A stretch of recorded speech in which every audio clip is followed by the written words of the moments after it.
Hello and welcome to this Toonkind D&D game. My name is RJ and I'll be your DM for this game. Can I get my wonderful players to introduce themselves? Oh boy, first time up in the top. Hello everybody, I am Mira and I am playing Sammy Jax today. Oh, I'm next. Hi, my name is Staria, and I will be playing your local baby, March. Who we absolutely. Barbarian. And that leaves me next. Hello everyone, I'm Vwild, and I will be playing Detective Little Lin Stagehand at your service. And she's doing okay! Hooray! Yeah, the monkey is finally doing okay. Just a monkey! Woo! Just the monkey. Yay! Monkey. Monkey. And that leaves me. Hello. Hello, greetings, salutations. Forgot my own name for a minute there. Hi, I am Whirlwind. Or Whirl. Or Whirlwind Mindset. Or that bastard if you prefer. And as you could probably guess, from the cold open, I am going to be playing Lethologica Beckford, who definitely doesn't have anything going on. Absolutely not. What are you talking about? No. Nothing at all. This kid is Of course. head empty. Quite literally. So RJ, start us off. Yeah, so we're gonna start with a particular color shifting tune, being that you are first on the title card. So, Sammy, how's your day been? How are you doing, bud? He's doing good. He's vibing. He doesn't know what the crap he's gonna be getting himself into, but that's okay. Ha ha ha. Alrighty. Okay. So, is there anything in particular that you are doing at the moment? He's either in his apartment or in the garden with tending to the garden that he has found in behind a certain abandoned theater, as he is wont to do. Fair enough. Now, this is a fairly standard day, honestly. It's sunny out. It's a nice little breeze. Go ahead and make a quick perception check for me. Alright, perception. That is a 14. Okay, 14. Alright, so you don't notice anything out of the ordinary. I have to do quick maths here because I have to count out words because I didn't write these in advance like an idiot.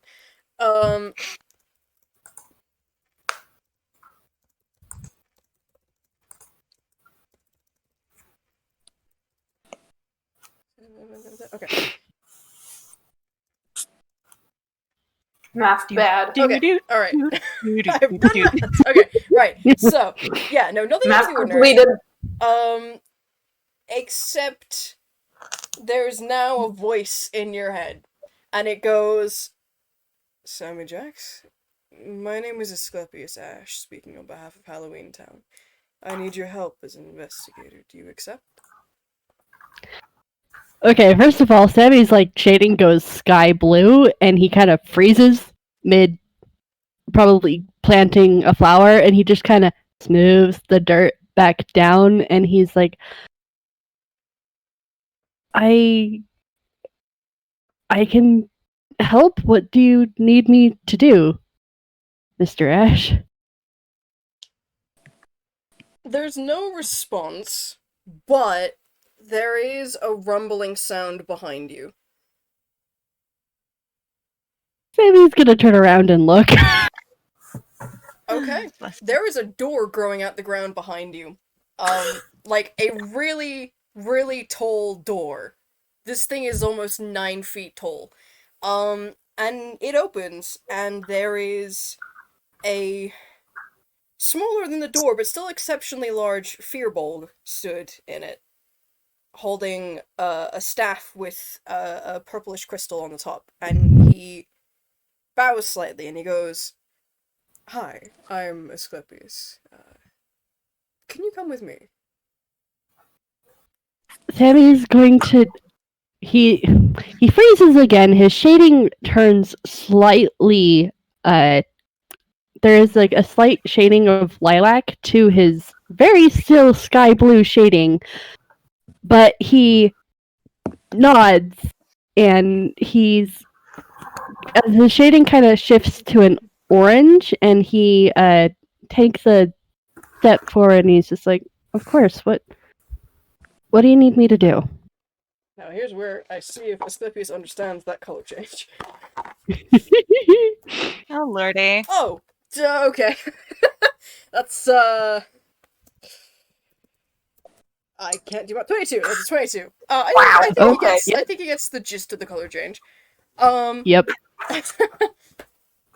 And he goes, "I'd rather explain to everyone at the same time. There's someone else that we have to get."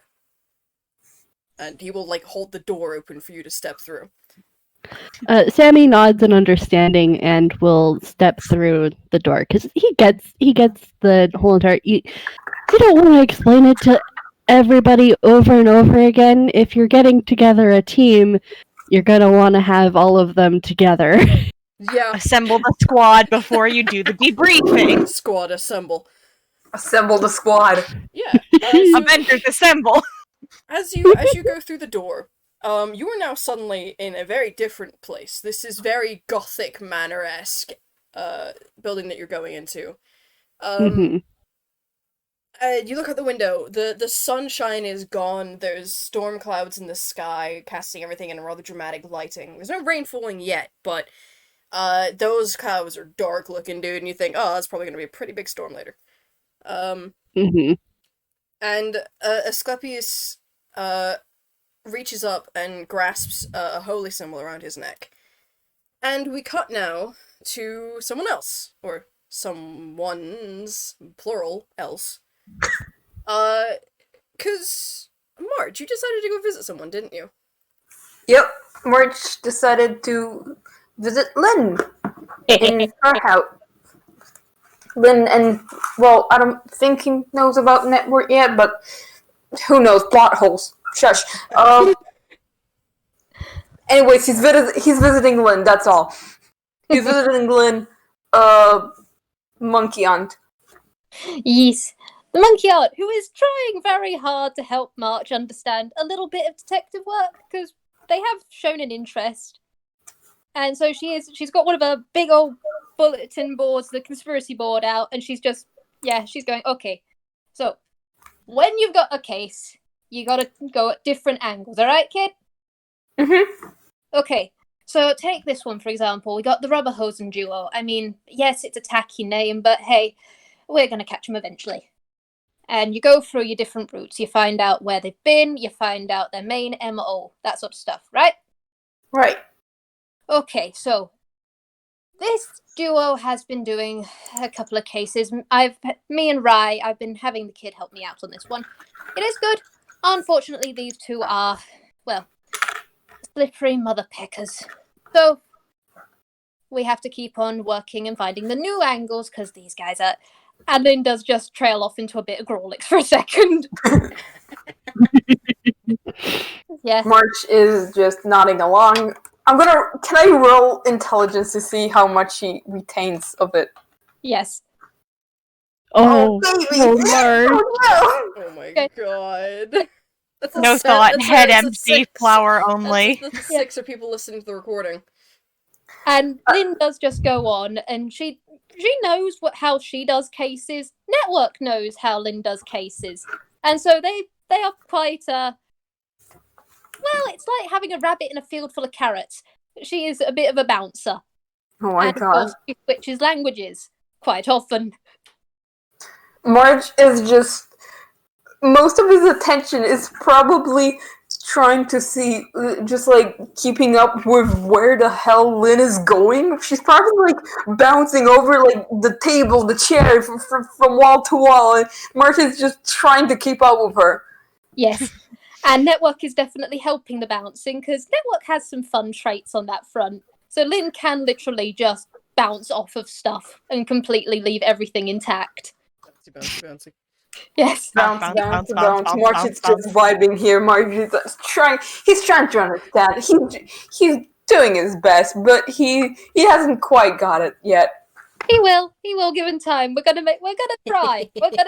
You know.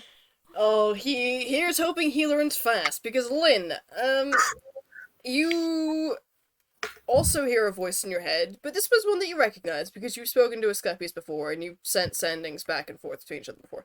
So, your message is much shorter. Lin, I need your help with an investigation. Are you able to come to the manor? Asclepius, hi. Yeah, I'll be right over. Hang on. And Lin has actually stopped bouncing in that moment. And there is a smile on her face, because it's like, that's Spooky Grandparent, she knows him. But yeah, all the energy that she'd had a moment ago, she's almost flipped a switch of gone from hyper into detective mode properly. March, apologies, kiddo, we might have to put this case on hold. I just got a message from someone. Oh, okay. Peckett, I probably actually should have asked. Hang on. I've got my key. I should probably have said I've had... You know what, Peckett? We'll see you along the way. March, do you want to come with on this one? And his face and head, because this boy glows, brightens up, and it's like, yeah! Okay, I will say if this gets dangerous, I will be telling you to sit your pecking little butt down, because danger isn't something I want to throw a kid into, but we'll see. I'm strong. Right. And Lin goes for her key and just goes to her side office door and just honestly does a practice move to open it into Macabre Manor. Dope. And March follows her.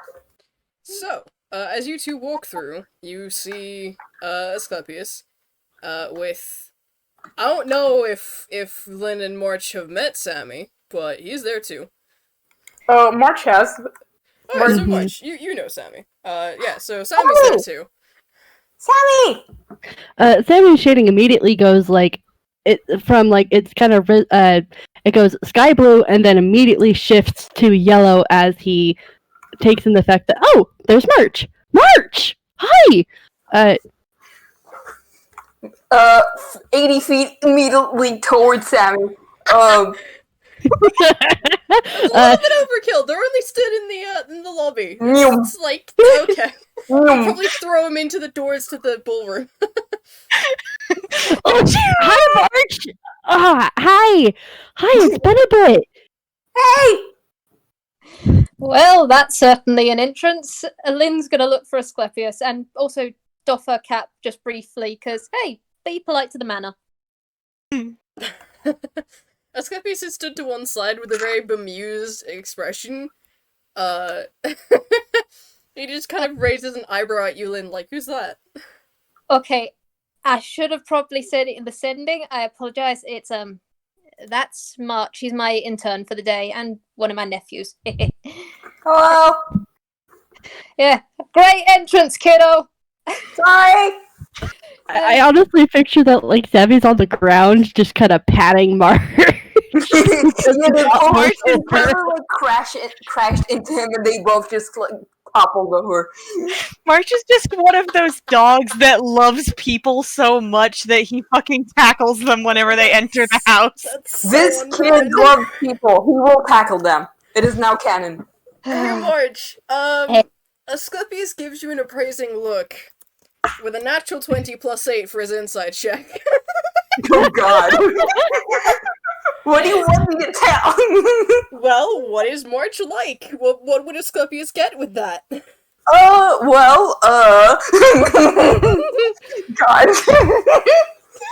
Um, well, he can definitely immediately see that this is a teenager. This is a 15-year-old boy. He's a kind and sincere, and may have some stuff, may have some baggage, but that's not going to.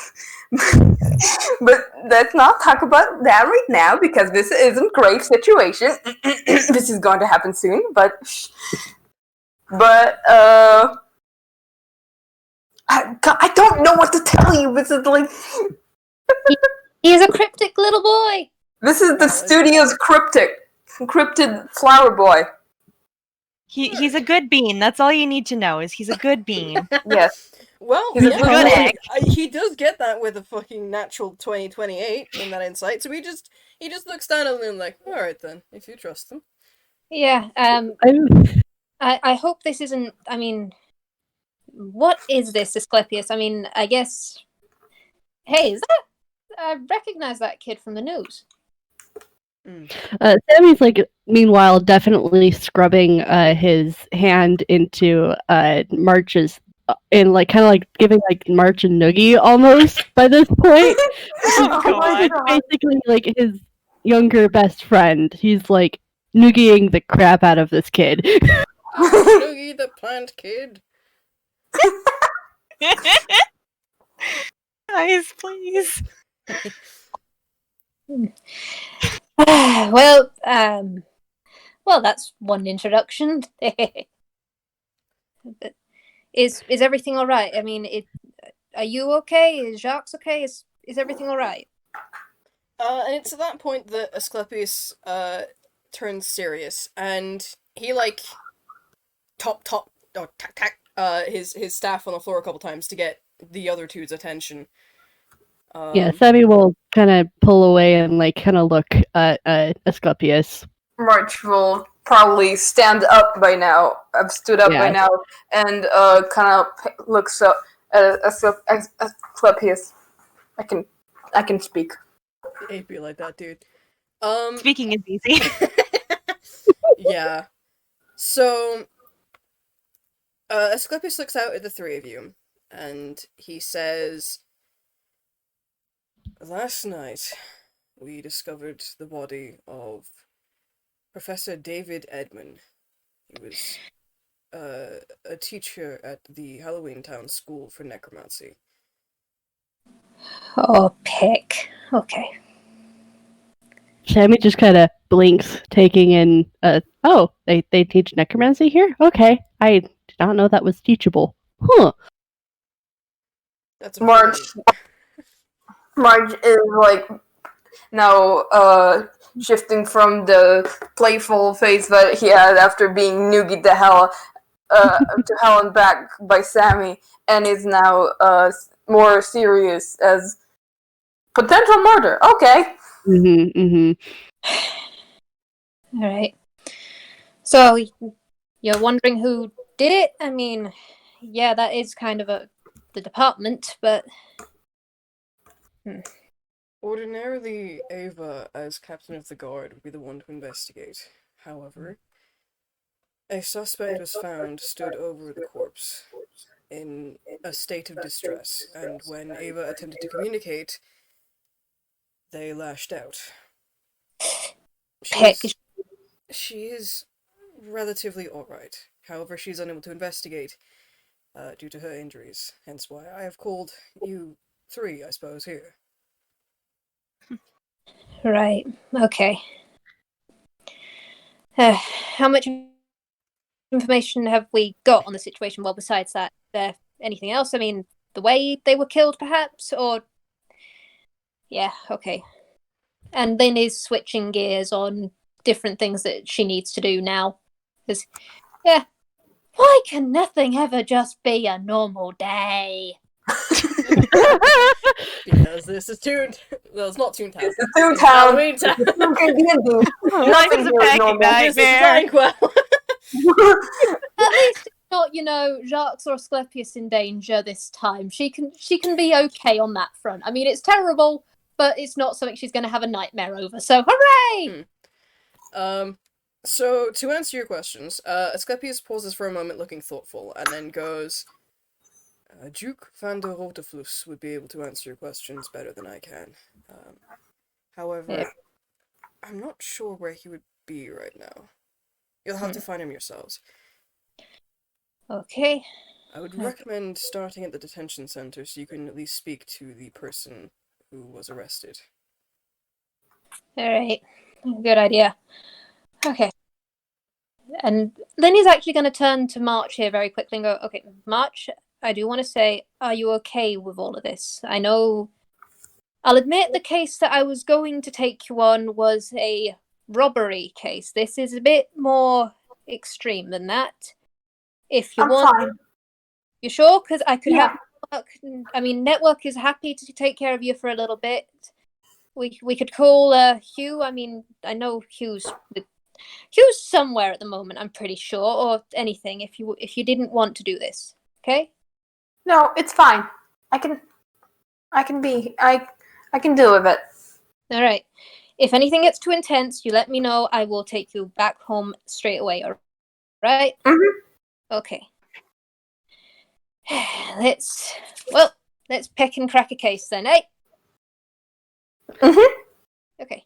Sam is staring at Lin with like his shading has shifted from like contemplative kind of gray to like bright yellow because somebody who knows what they're doing. Oh yes, good. This is great. Oh We have a responsible adult, everybody! We have a qualified adult. Lynn is actually going to turn to Sammy next because she was going to. And how tall is Sammy, by the way? Just out of curiosity. 6 feet. He is 6 feet. Period. Okay, so he's a lot taller than Lynn. Lynn does turn to him and go, by the way, I know, well, we haven't been formally introduced. I'm Detective Little Lin Stagehand, and I recognize you from the news. I've got to admit, you've done some interesting work.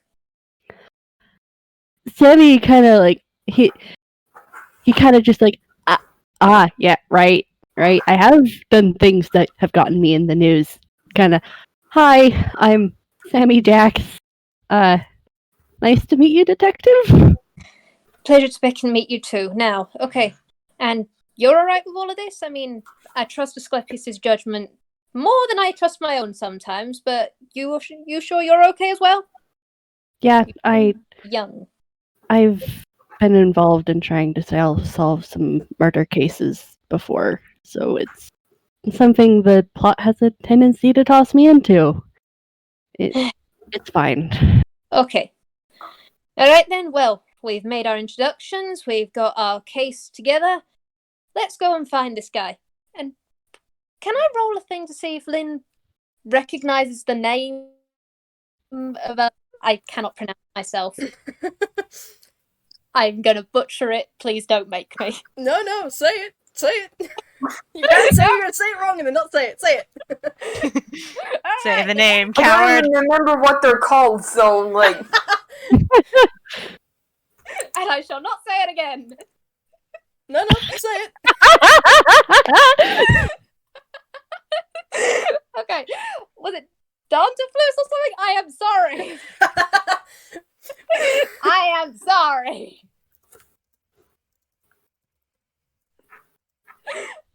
I shall never say Duke it again. van der Roteflus. Roteflus. Okay. Alright. Roteflus. Thank you for typing it out. I will probably Yes. mispronounce it later on. Lynn's gonna try. We're trying. Yes, we're gonna do our best. I will say that's a 10. You've heard of him. He's a fairly high profile person within Halloween Town itself.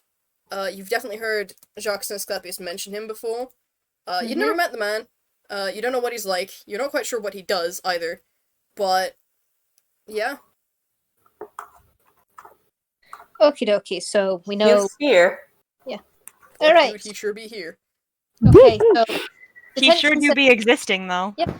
Alright, detention center first, and then on to finding this guy, then we keep on moving from there. Have we got a time crunch on anything? I mean, obviously we got a body to deal with, and they, do stuff. You have the rest of the day to investigate. The trial doesn't start until tomorrow. Right. Okay, so, kiddos, and... In fact, actually, Asclepius, where is the detention center? I mean, I've been to Halloween Town a few times now, mainly the manor, honestly. You know that. But... He goes ahead and gives you directions. Fantastic, because otherwise... Good, now we don't have to roll survival. you know Lin. Lin would just walk. Pick a direction. I mean, bless her, she tries, but she's an idiot. She's doing her best, they were big. Trying your best. Okay. To the Pekin Detention Center. Da-da. Yeah. Here we go. Do do do do do do do do. So, the directions to the detention center lead you to a building not quite on the outskirts of town, but getting close.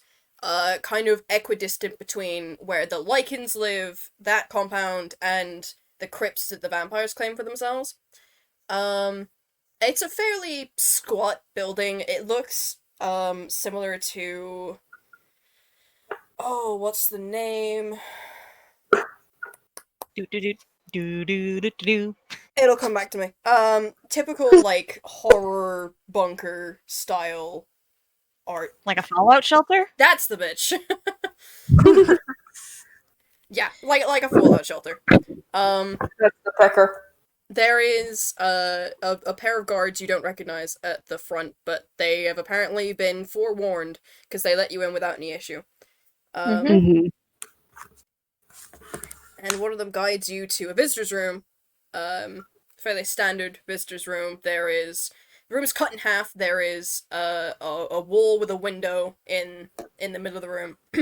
Each side has a chair. The guard pauses for a moment, leaves the room, comes back with 2 more chairs and puts them down, so you can all sit down now. Thank you. And as you guys are seating yourselves, the guards lead someone in on the other side of the room.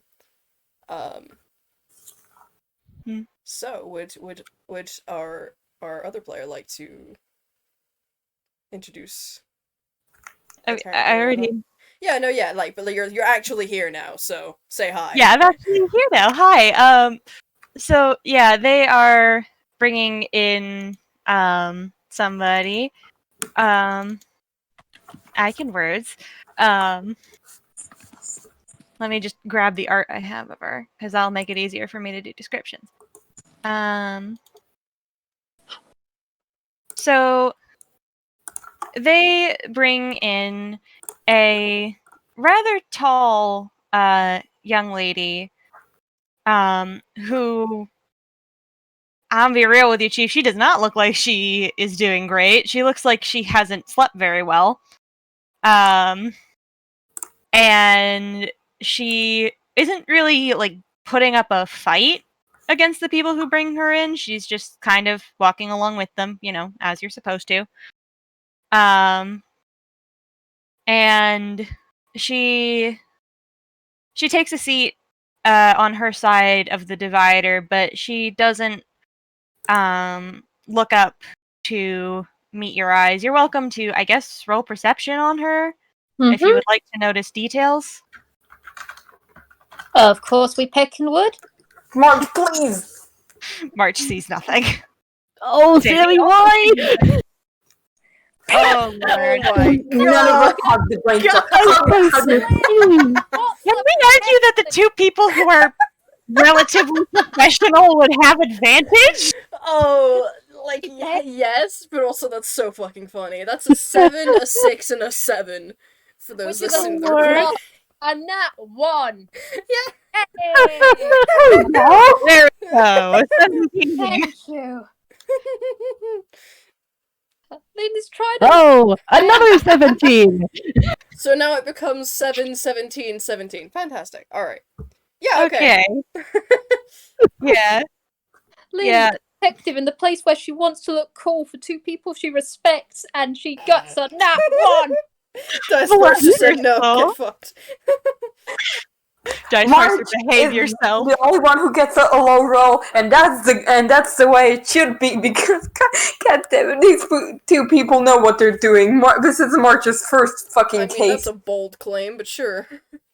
These two people vaguely have experience. I wouldn't say they know what they're doing. They've been near a murder. Wait, no. Maybe that's not really a. We'll work on it. We'll work on it, kid. with 17s from our two people who were actually hired to be detectives. You do notice a couple more details when she sits down at the I don't actually know what it's called. Is it a desk? Is it a table? A divider? What the hell is it? Anyway. Desk, I guess? I don't know. Place to sit. For one, this is a kid. Like, she does not look like she could be older than maybe 16. She does not look like she could be older than maybe 16. And she's not meeting your eyes, but her expression is very, very controlled. Like, this is the expression of somebody who is trying very hard to keep a hold on their emotions. Like I said, she does not look like she slept well. There are sort of dark circles under her eyes. Her hands are shaking ever so slightly as she folds them in front of her on the table. And her clothes are kind of a mess. They're kind of very askew, despite the sort of prim and proper style of her outfit. And she sort of angles her hat low to hide her eyes. But yeah, she doesn't seem to be doing great. There's also something you might notice in just as an element of her design. She has a pretty severe case of film grain, but that's not the only sort of visual overlay either, because there is sort of the scratches and dust of film grain, but there's also, it almost looks like an overlay of rain going over her entire design. Are you alright? I'm fine. Hello, my name is Lethologica Beckford. Call me Lethe. It sounds friendlier. How can I help you? Alright, so... Hi there, Lethe. I'm Detective Lin Stagehand. This is my intern March, and this is... And Lynn is actually going to look at you, Sammy, because do you want to be addressed as detective, or... Like, you can step in if you want for this one to make your own introduction. She's not going to steal that from you. Sammy just kind of, his eyes crease in what is obviously a smile, and he just softly says, "I'm Sammy Jax, but you can call me Sammy." Alright, so Pleased now to we've meet all... all of you. Okay, and now we've all made our introductions. Heckin' heck. And then she did roll a deception. She got an 11. She has steepled her hands over her face just for a moment because, yeah, when she heard there was going to be an investigation of a murder, she didn't think it was going to be someone who looked this young. Mm-hmm. And she's not in adoption mode, but she is in the what the peck made a child part of this. Alright. So, Lethe? Yes? How do we start this? Alright. Let's start simple. We know your full name. How old are you? And she kind of tilts her head back and thinks, "Hey, RJ, how long has it been?" Well, the murder was discovered last night, so not long. Yeah, she kind of thinks for a minute, counts on her fingers, and she pulls a pocket watch out of her pocket, clicks it open, then mutters, "Wait, no, it's broken, it can't tell me. Approximately, 12 hours? 12 hours. What? I'm pecking sorry. Did you just materialize 12 hours ago? Did you just start existing? Yes, I apologize. I'm very new. It's all right. It's all right. This is okay. Wait. So Did they arrest someone who just materialized? Is that allowed? March. I mean, given the circumstances. All right. Well, pecking heck, we might as well dive into this. You were found in front of a body, right? Would you mind telling us exactly how that came about? In your own words, as easily as you can. Take your time, but we kind of need to get that one out of the way first. Of course. It's kind of a blur, but I can try. One minute I wasn't here. 1 minute I wasn't here. I didn't exist. And then, well, Whiteout came first, and then I was in the office. I was in the office, and there was he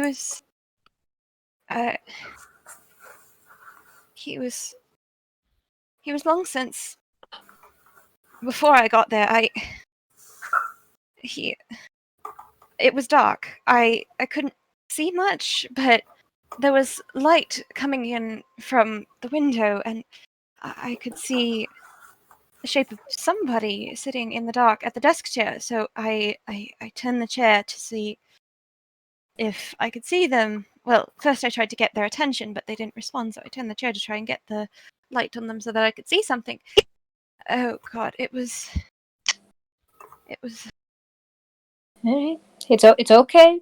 Just she puts her hands over her mouth and takes a deep breath, and she looks a little sick. okay, so we're dealing with one of those cases, alright? But you're alright. Just whenever you're ready, you can take a second, just deep breath. Just carry on when you're ready, okay? Because you did do something after this, but we can get to that in a second. Right. There was something wrong. I don't think even a normal dead body is supposed to look like that, but I don't know. I've obviously never seen a dead person before. He was falling apart. It was awful, and I didn't understand. I don't think I realized he was gone, but I thought he was asleep, maybe. So I set my hand on his shoulder, and she winces and closes her eyes quickly, and you see a faint flash of gold in her eyes before she closes them, as she sort of moves her hands to hug herself a little bit, and it's just like, I can't pass out everything that happened, but he was in so much pain. He was aware with what was happening. He felt every moment of it, and I felt every moment of it in turn, and then somebody was talking. I couldn't hear, I couldn't understand. There was light, fire, something like that, and then I'm sorry, I don't have much that I can tell you. It's okay. And the person involved with that last part there, Well, they're gonna be alright, okay? Okay, so... You say... The body was falling apart. And Lynn is looking at the other two of you, and she does lower her voice and go, "We're probably going to need to investigate the body after this because we need to find out whether this was real kind or whether this was Toonkind. Because if it's real kind, then we got a bit of a bigger problem than if it's Toonkind. Because Do you think it was necromancy magic? Because I'm not. Well, I can. If there's magic involved, I can probably check it. I have the. I think you told me it was detect magic. All right. Okay, so we can give that a go after this. Was there anything else you saw? Anything you heard when everything? I mean, you just materialized. Gotta admit, kid, this is a hell of a way to materialize. It hasn't exactly been an easy first day. It was too dark to see much. Okay. I'm sorry. It's all right. And you said, Lethe, I promise, but we'll find the truth. Okay? It's gonna be okay. I'm so sorry that this was your first day. But we're going to help. Yeah. I've got to admit, there is one thing I'm curious about, kiddo. Well, I'm calling you kiddo here, Peckett. You said when you touched the body, you felt stuff. What? Do you know what class you are? I'm not sure whether that's going to go over your head, but you must be magical from what you've said. Do you know anything about that? Do you know what you are? And she thinks for a minute and says quietly, I don't know how I know, but I am a warlock. A warlock of Memory Lane. All right. Sammy's gonna roll history to see if Gil explicitly mentioned to him Memory Lane. That's a straight D20. That is a 16. March probably has no real way of knowing it, but can I also roll history? Yeah, sure. I mean, there are people who have been to Memory Lane and come back, so it's not like Okay, March knows jack shit. Yikes. Okay, if Dice Parser carries on being like this, I'm going to crunch an actual dice. Yeah, I have my dice out here. I might. Wow. Okay. Jesus. Okay. That scans. But that scans. But it might be that Sammy has heard of it from elsewhere. Yeah, he's most likely heard it from somewhere else then, since Gil has not actually called it Memory Lane. But he probably honestly took to the books after Gil told him what happened and stuff, and found some accounts of people who have gone from Memory Lane after their own experiences with retrospect. Mm-hmm. So he kind of is like, oh dear. Okay.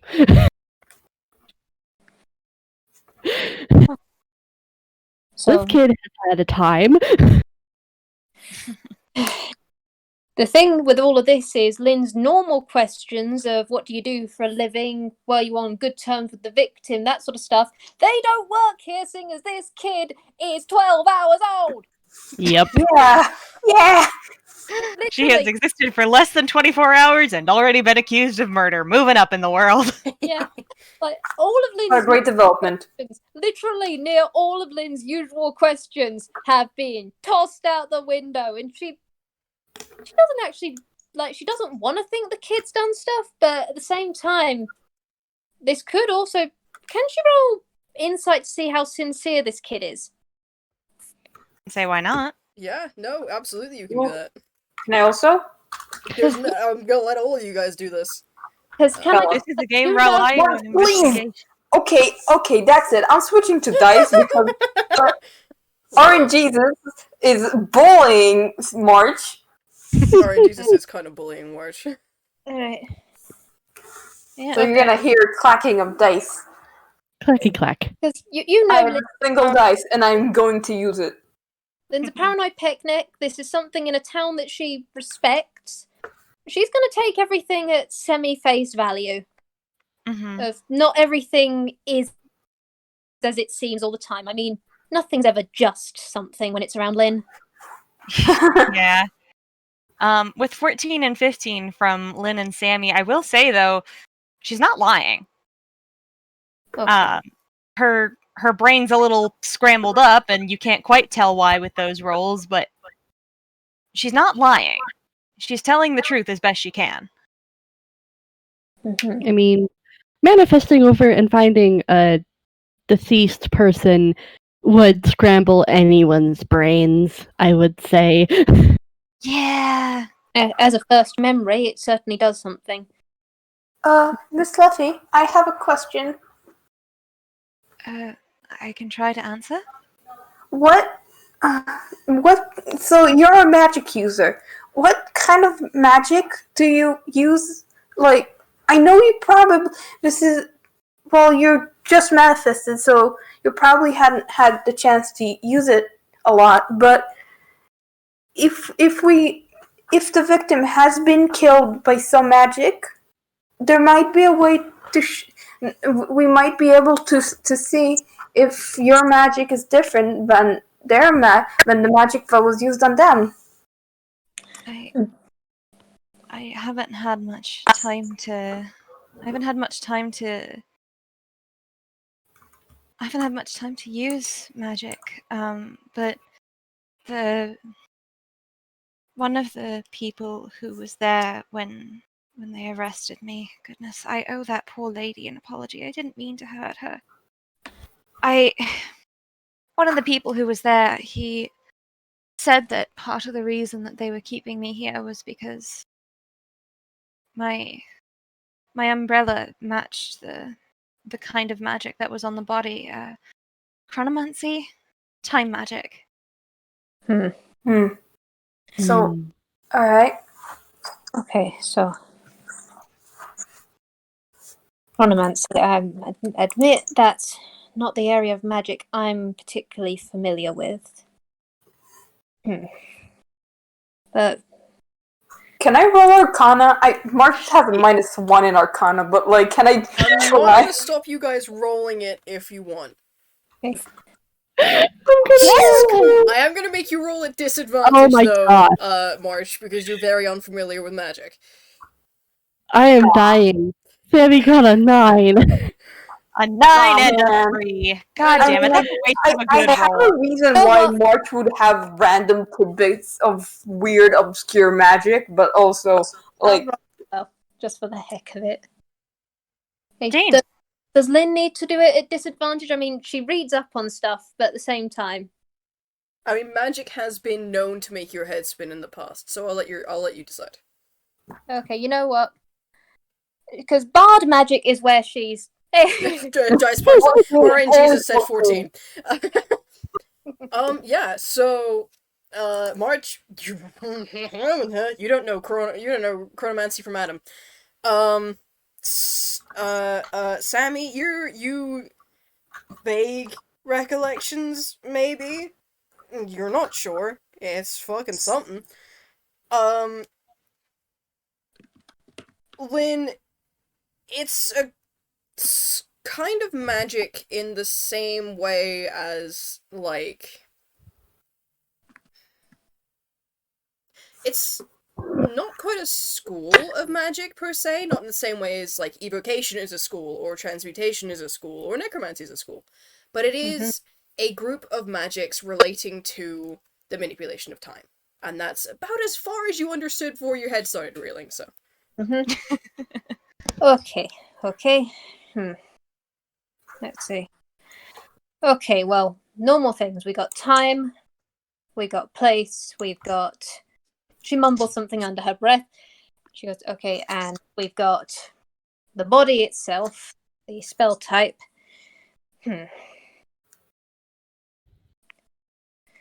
We've got the weapon as well, but, well, hypothetically we've got the spell type, we haven't got the specific weapon.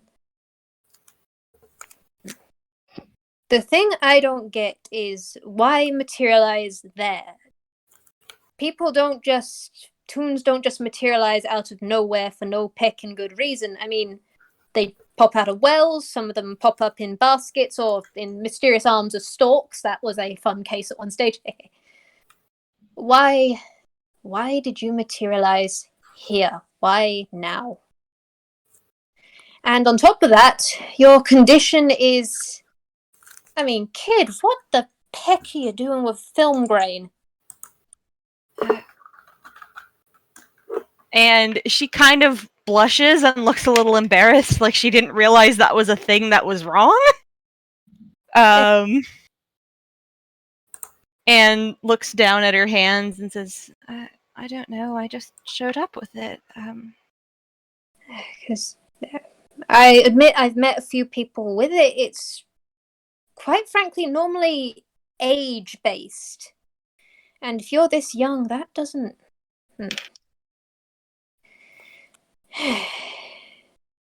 I don't know. Either of you two got any ideas on this one? I mean, I've only... You go. Sammy's gonna roll medicine just to make sure that it's if it's like a natural part of her design or if there's something causing it. That is a 13. Is film grain something that the ECCR would handle? Yeah, but Sammy doesn't have a lot of experience with the ECCR. You're thinking of Chifley, who No, I works there. know, but I'm thinking Chifley might have talked to him about some stuff. Huh, possibly. So I guess you could take that as advantage. I don't know. Yeah. Okay, let's... Yeah. yeah. Take the 13! Yeah, We'll take the 13! Yeah, with the 13, you can't tell much, Sammy, but it doesn't seem... I mean, Chifley has probably mentioned a couple cases where people have had film grain to you, but that's not really his supervisor's area. She handles color shifters more than anything. But you do know that for some toons, it's just a part of how they look. And for Lethe, it is very much, it's just a part of how she looks. It's okay. It's a part of her design. It's not age-based for her. That's good, I guess. Okay, so... Alright. There are a lot of questions and not many answers, bless, but we've got a starting point. Right. And she is, like, turning to you both on the, have you got anything to add? Because, bless it, questions, man. I mean, I also don't want to, like, take over with everything. I know Lin's the detective, but at the same time, I don't want to steal from you guys. I'm trying to think of questions. Same. Like, Sammy's just fighting in my head right now with very much we're gonna help this kid and we're gonna solve this mystery, damn it. Yeah, I'm like, So valid. what will Marge do? Because, like, Marge doesn't know most of the stuff, but Marge won't do most of the stuff that I, as a person, will do. And, like, I'm like, what the fuck will Marge do? Valid. Lethe, when you said, I mean, I know everything was chaotic. There was a woman, and there was a man. I mean, of course, there was the body. Do you remember how many people were there? When I first showed up, it was just I was the only living person in the room, and then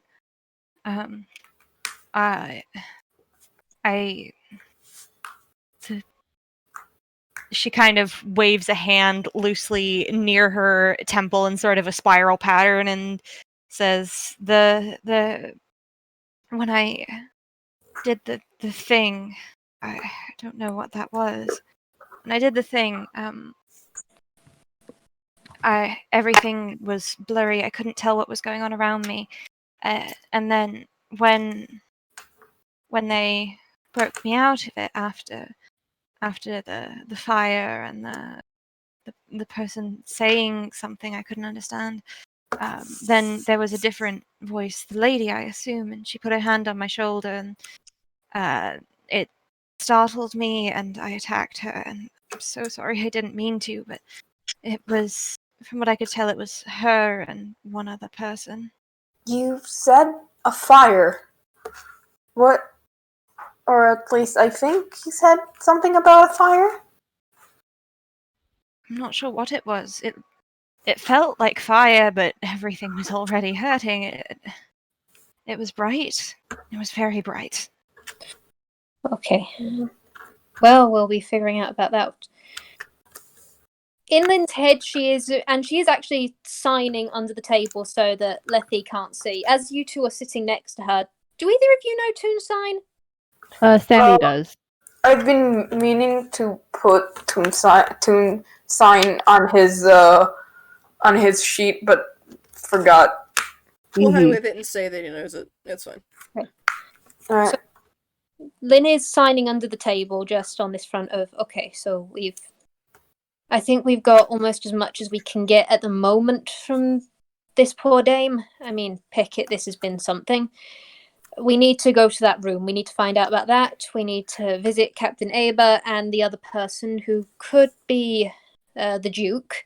And yes, I am going to refer to him as that, RJ. Valid. I found my pecking way out of this. I'm using it. There is nothing you can do.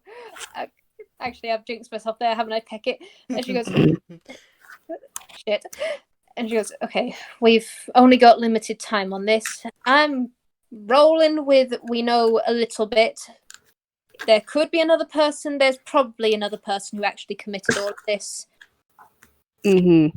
We know that they have chronomancy, so if we can find out a bit more about that, that might be useful. Is there anything you kids want to research? And also, I am calling you kids. Sammy, how old are you again? And I'm saying that out of character, because then we'll probably have just sussed this is child. Yes, Sammy is 18. Okay, he's child. This party Yeah, is also 3 been children adopted. and 1 responsible adult. Responsible is a bit of a stretch, but hey. It's all 1 we've got. capable adult. She's off the coffee, so she's semi alright as a responsible figure. We'll roll with it. It's sorry, Karen. March will nod, and March will sign back. Say, if we're done, I just want to say one last thing to Miss Lethe. And Lin will glance and go, and she is still signing, and she goes, I know you kids want to help, but don't make any promises we can't keep. We're going to do our best, but we don't know Lethe. Alright? I admire you both, but you need to keep sharp. Alright? And he signs back. Alright. Okay. Sammy's gonna just nod. Okay. Have at it, kid. And Lin leans back in her chair. Miss Lethe? I want to believe you. And so I will say that we will all do our best to try and solve this case and find the truth. Are you with us? Of course, that's all anyone can ever ask, right? Marge gives her a gentle smile. She tries for a smile back, but she is very tired. Makes sense without other thing. It is at this point that there is the sound of someone clearing their throat from behind the 3 of you.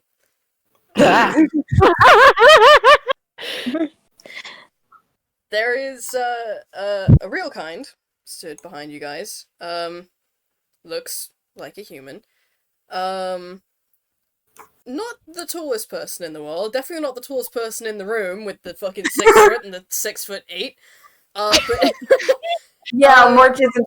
I'm guessing March isn't in the detective outfit yet. We'll get him in one. We'll get him in. In fact, actually, you were with Lin as an intern. You can very well be if you want to. True. Yeah. All right. Scratch. 6'8", and March is 7 feet. Oh my god! Foreign Tails! Jesus! Did you ever forget that I gave him 4-inch heels? She tried to dissuade him. She tried. She failed. You can't walk around a crime scene in heels. To give March It's a good thing big the ass freaking doors heels. are so tall, dude. No wonder Sunny got bowled over. Gods. Alright. There's this this human-ish looking person, stood in the doorway. He's in, like, a fairly tasteful looking sweater vest, shirt, bow tie, suit jacket over top. Monocle on one eye. And he's got a file held to his chest, and he goes, "Perhaps I can shed some light on the situation." Oh, okay. Apologies. Wait, can I make a note real fast? Mhm. Sorry. Sure. When this guy entered the room, Lethe did probably kind of shrink back a little and go back to looking at her hands and not meeting anyone's eyes. All right. So she might recognize this person. All right. Hi there. Apologies. I didn't catch your name. Came in. Notice that, man. Sorry, what'd you say? Lynn just went. Sorry, I didn't catch your name when you came in. I'm Detective Little Lin Stagehand, and you are Mr. Mix. Duke van der Roteplus. I believe you were already informed of my involvement in events. Ah, indeed. So, might as well skip on to the next thing. It's been... And Lynn just catches herself, because she normally says a pleasure talking to someone, but I don't think this is really the place to say that. She goes, you hang tight, Lethe. We might come back later on, alright? You just hang tight. Try to get some rest. You look tired. He tips his head to the side for a moment and then goes, "Ah, I see the confusion. No, you're not leaving quite yet. And when you do, you'll be taking her with you." Mm. Oh. Mm-hmm. Okay, I don't think Network can take that. And she has muttered that, because this is like, I don't think Network would take kindly to this situation. It's all... Then goes, how do you mean? Sorry. He steps forward and holds out the file to whomever is closest.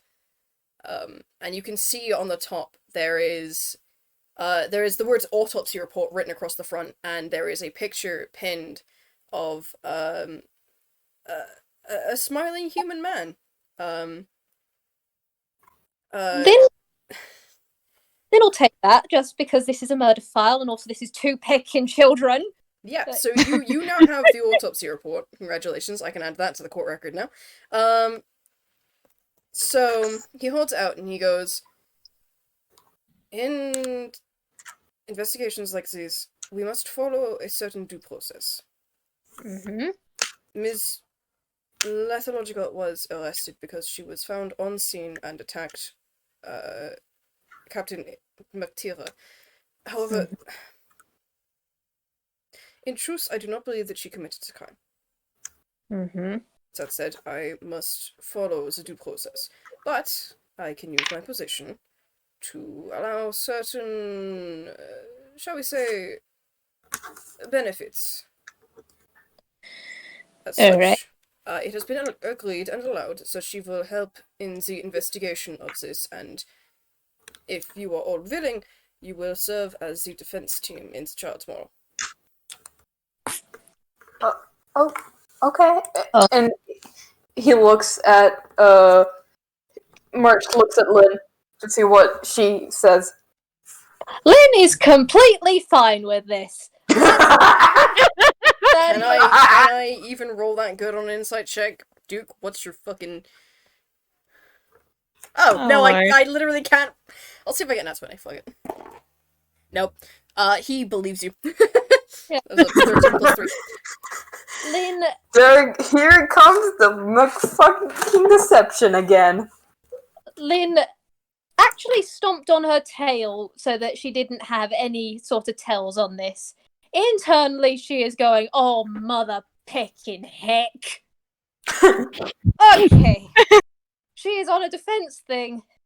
Instead of her normal investigator role, this is totally fine. She's not freaking out in the slightest. She's got 2 children. She's okay. There are 2 children in the room. We can't be fucking falling apart. You can't have a mental breakdown. There's children. But she's probably going to find a cupboard later on to just scream into her hat into. It's fine. Oh my god. And she's in Halloween Town. Pick it. Okay, and she goes, okay, so... Alright, so is there anything we need to do precisely to facilitate this? I mean, there's a suspect, and so will they have their magic bound or anything? Is there any procedure we need to follow in that department? Duke. Apologies, I am terrible at names. You may simply call me Ro if it is easier. Yes, I do apologize, Ro. Anyway, the only stipulations that we have for her is that she cannot be alone at any point. Alright. Buddy That's system. easy enough. Understood. Mm-hmm. Lethe, would you like to hold one of our hands?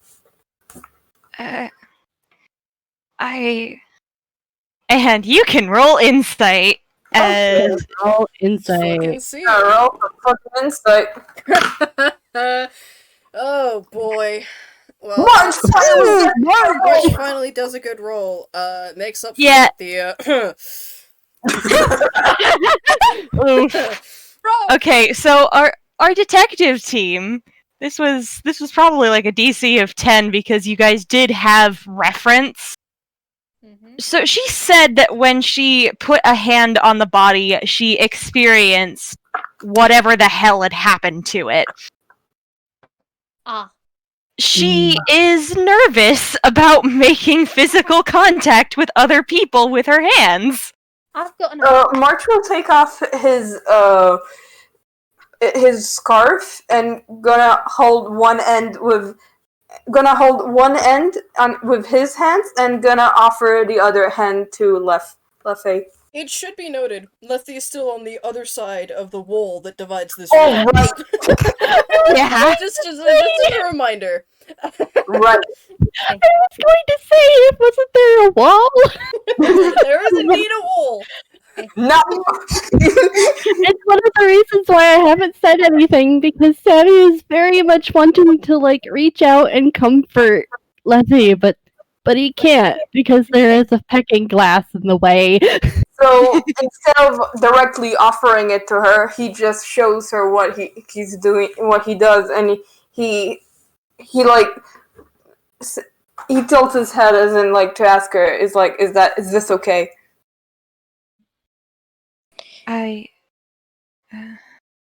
And she is very quiet. Mostly because I think Vwild had something they were trying to say. Yep. Lynn is, because she's clocked it, and also Lynn understands not wanting to hold people's hands, because until recently she had clawed hands, and while it's incredibly different, she also gets on one hand why you don't want to touch other people, but got that sort of thing. Mm-hmm. And so she does turn, she's got everyone in her sight, because Lynn is quite good at doing that, paranoia, and she goes, we can find ways of making that okay. There are strategies we can put in place in that department. All right. There's And no need for physical contact, just being in the same space as her would be sufficient. personal experience tells me if someone can wander off, even if it's by accident, with dying quell, people tend to disappear on you in a heartbeat. You know what? It is very true. Especially the town being so tricksy. Hey, Lynn, do you want to roll insight as you say that? Is that open to everyone else, or? Yes. Ooh, I can roll something Oh my finally. God. That's a nat 20. Give Yeah, us that makes up for the nat 1 again. God almighty. Jesus Christ, guys. Nat 20, nat 1, What nat are we 20. rolling? Insight. Insight. March has advantage though. Lynn is good at I don't What need the that. There are numbers other than 20 and 1, you guys.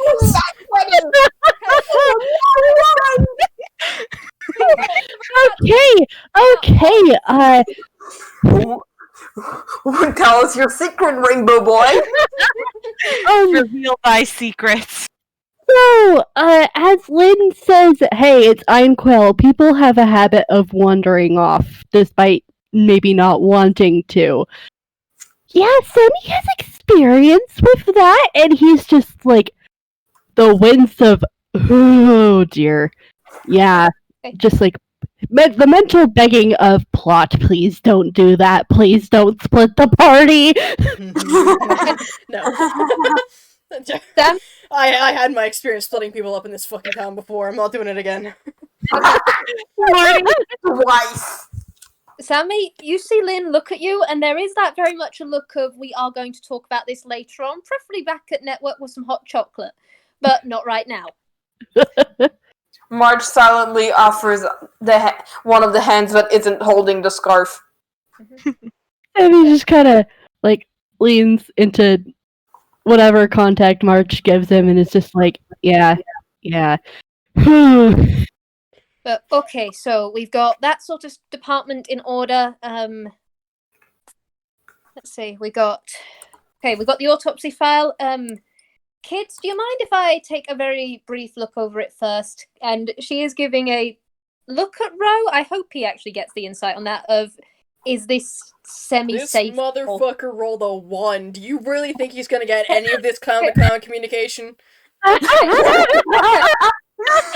rolled the 1 twice. Roll the 1 twice! You know what? I can step in here. 1 in 400 chance. Ay. I can step in here. Yes, because Lynn is giving the look of, are you sure this is safe for children? Well, I mean, it's written in sciencey language. Lethe will speak up, and she will be like, you might want to be careful. It wasn't... I don't remember exactly what was going on, but I remember it wasn't pretty. Okay. Lynn's gonna lean away from the kids. You know that position where you're looking at everyone and you've got the file tilted towards you? She's seen shit. She's seen a lot of shit. She's been through shit. Her shoulder, in general, was a nightmare case when it started out. Alright, so she's just gonna... I will show you kids. I might just take a quick look first. And is it okay if she opens the file? And she also indicates to you two, if you want to talk to Ro very quickly, because he's not going to understand shit. He's got 2 nat 1s. If you kids want to talk to him, because he might be related to this, you can ask. I mean, you guys have been told to talk to him. Yeah, Marge has a question. Exactly. That's why we're dividing. Excuse me. At what time was the body discovered? The body was discovered approximately 10 o'clock last night. It was found in... The circumstances in which it was found are curious, to say the least.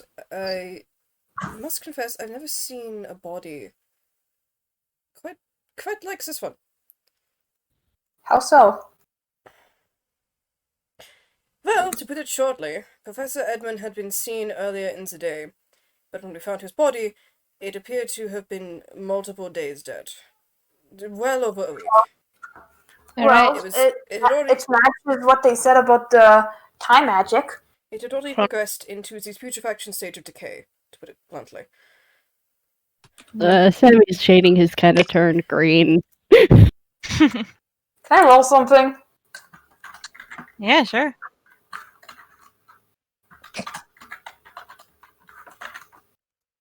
That's come on, Marge. Or an 11. Are you rolling advantage or disadvantage? Advantage. That's That was performance. Marge was trying to act like He knows what he's doing, but he is stuttering. Well, I mean, Ro Oh. doesn't. I'm not even gonna try and roll for this. Ro fully believes you. Oh my god. Bless your yeah. heart, sir. You know nothing. He knows books. He doesn't know people. Yeah. He's So. perfect. Sorry, you go. You No, go you first. go. Okay. He simply folds his hands and goes, an autopsy has been performed, as I have presented to report. The state of the body makes it rather difficult to confirm which killed him, necessarily. There were traces of something found in his system long since decayed, we cannot identify it. But there was also a sign of a wound to the head. Solid blow done by a blunt object. We believe that exactly is the cause of death, so we cannot outrule the substance found in his system. So we don't know exactly what the cause of death. So We are fairly certain. However, we do not know the time of death due to this either. Mm-hmm. what was the last time anybody had seen him alive? The last time he was alive... Well, the school record shows that he did sign in to attend and teach his classes. We could not tell you an exact number, aside from he was there that morning, at least. Mm-hmm.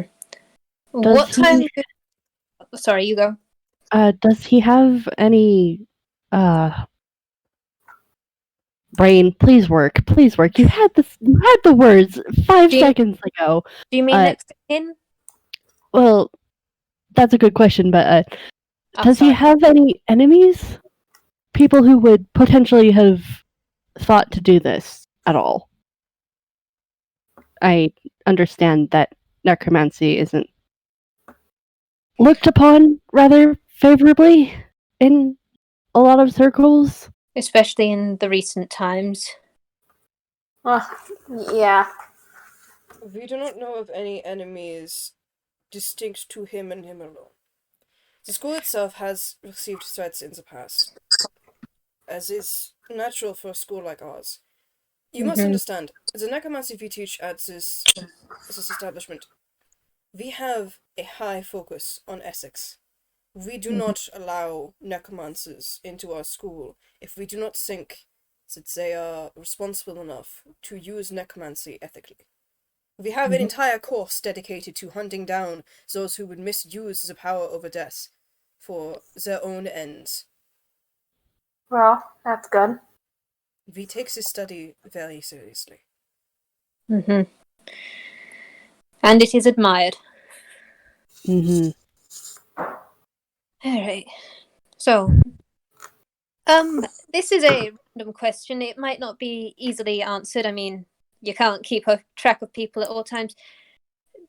Does the Professor Edmund, does he eat with other people? Is there a lunchroom or anything? Anywhere that he'd go that people would know he'd eaten, communicated with people over food? Well, it's the cafeteria at the school. There's also a teacher's lounge that is frequented by the professors. However, I can confirm myself that he did not show up in the teacher's lounge at all on the day of the murder. And what time does I know this town has a strange time schedule, don't we all? His classes, he signed in for all of them. When would those have ended? You misunderstand me. We do not do an individual sign-in for teachers for the classes. We merely mark when they enter the building and when they leave. He signed into the building at 8:30 in the morning. There is no sign-out record.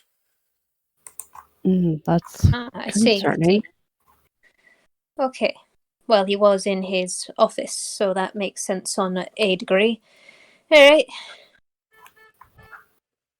If you kids have got nothing else, Lynn is going to open that case file in the... She hopes she can probably control her reactions if it's terrible. Then again, as I said, she has seen shit herself. Is there anything you want me to roll for that, RJ, or does she just open it straight up? Go ahead and open it.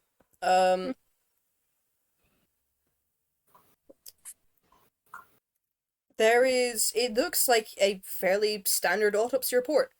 There is a section at the top for details about the victim.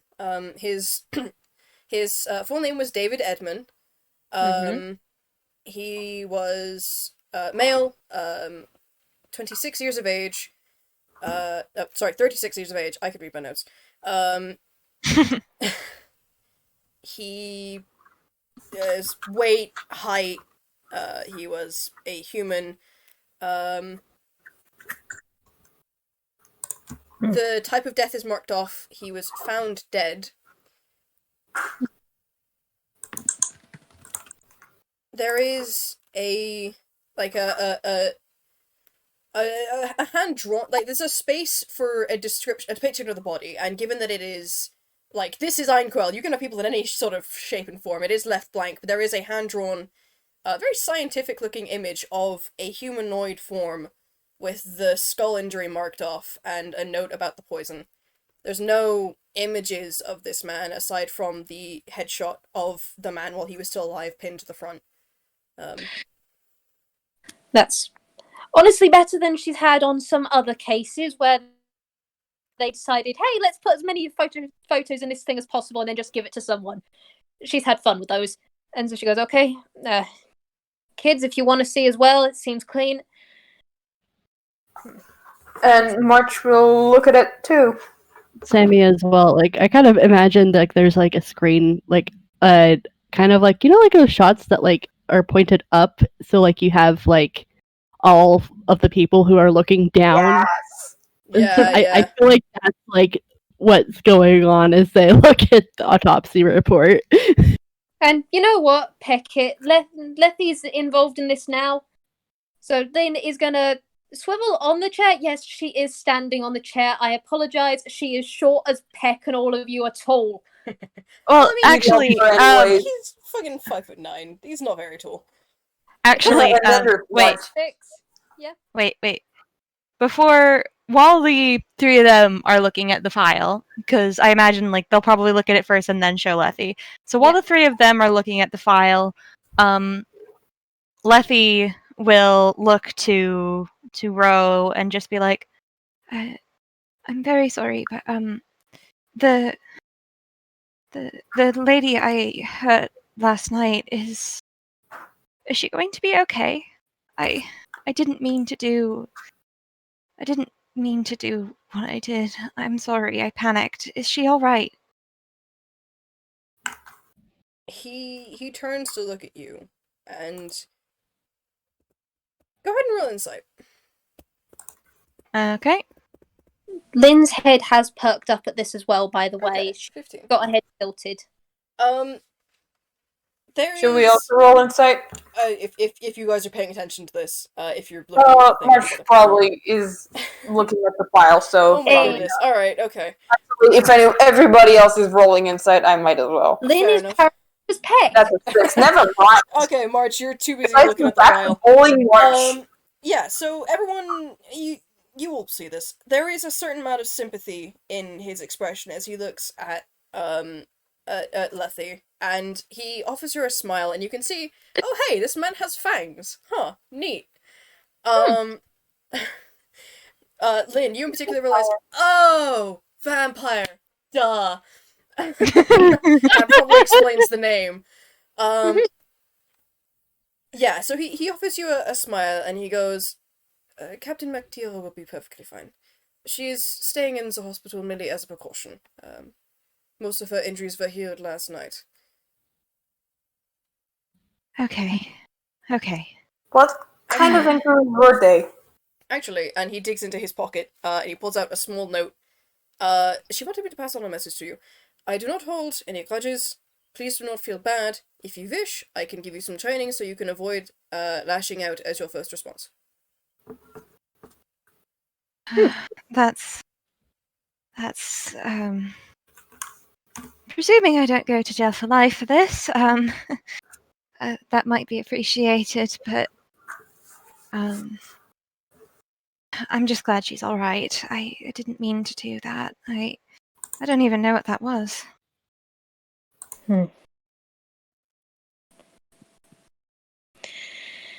Well, this is a picking case. But we're gonna solve it. We're gonna figure out what the heck happened. We're gonna make sure we'll get to the truth, right? Indeed. All right. So we've got the situation. In fact, actually, there were. Sorry, my brain is always a bit scattered. Ro, you were one of the people who was in the room at the time. I mean, there was the captain, of course, and the body, and Lethe. And were you the last person, or? Yeah, that mostly correct. Then the body was discovered. It was a student at the Door? at the school. Who found Ms. Lethologica over the body. Who went and got myself, and I contacted Eva, and then myself and Eva went to talk to Ms. Lethologica. I do believe that the student will be a witness in the trial tomorrow. You can ask them more later. All right. Huh, that's a new bit of information. Okay. And Lynn thinks stuff over, and I know someone wants to take a break on this, but yeah, she nods and she goes, if we need to talk to you again in the future, would that be okay? Absolutely. I will be at the trial tomorrow, so you may call me to the stand if you require. Picking fantastic. Thank you. You've been a star. All right. And if there's anything else anyone else wants to say, because yeah. Hey. No. Yeah, I think we got everything covered, honestly. I do have one more thing that Lethe would ask after, and she'd probably be really, really quiet about it and not meeting anyone's eyes, but she's going to quietly ask, I assume that I can't have my umbrella back. And you get another sympathetic look from Ro, but unfortunately he shakes his head and goes, at present it is evidence in the investigation. Once it is over and your name has been cleared, I will make sure it gets returned to you post-haste. I understand. So, Thank you. if it's evidence and we're the defense, will we be able to look at it? Oh, yes. I can hand you, and he digs in his pockets again, and he pulls out another piece of paper. This one decidedly less notebook-looking than the last one. This one looks far more official, and holds it out to you. And it is a note on the umbrella that I will add to the court record. Nice. March is doing something useful. Yeah, and not failing all of his roles. Honestly, kiddo, you are absolutely fantastic. You two are wonderful people, and Lynn is really lucky to have you. Yeah. March is here for emotional support and occasional good roles. We love the good flower bean. March is the mascot. Oh, God, yes. I mean, at least it's not the fucking badger. Lynn will be preparing a fruit basket later for Asclepius, because, yeah, she did kind of bring a kid spontaneously without asking. Whoops. Daisy. But somebody has suggested that we take a break here. Yep. Yeah. Indeedies. We have been going for like an hour and 40 minutes, so that's a good idea. Break time! Break time. I'm genuinely surprised none of you twigged that, Ro is a vampire sooner. I mean, I knew, but... Yeah, you knew, obviously, but... Listen, I am no thoughts head empty. Lynn knew, but Lynn wasn't going to comment because this fruit. Jesus Christ. That's perfect. Ice cream truck? Yeah, I'm glad the ice cream truck arrived after we decided to take a break. Oh, Lord. Right. Time to go get ice cream. Lynn wasn't gonna comment because that is downright rude to just go, oh, hey, you're a vampire. Yeah, that is sort of the kind of thing that you don't just say to people. Actually, Like, I'm surprised it's been so calm about that. Yeah. Oh. Yep. Oh. Someone's Well? dropping a theory into my DMs. Hello.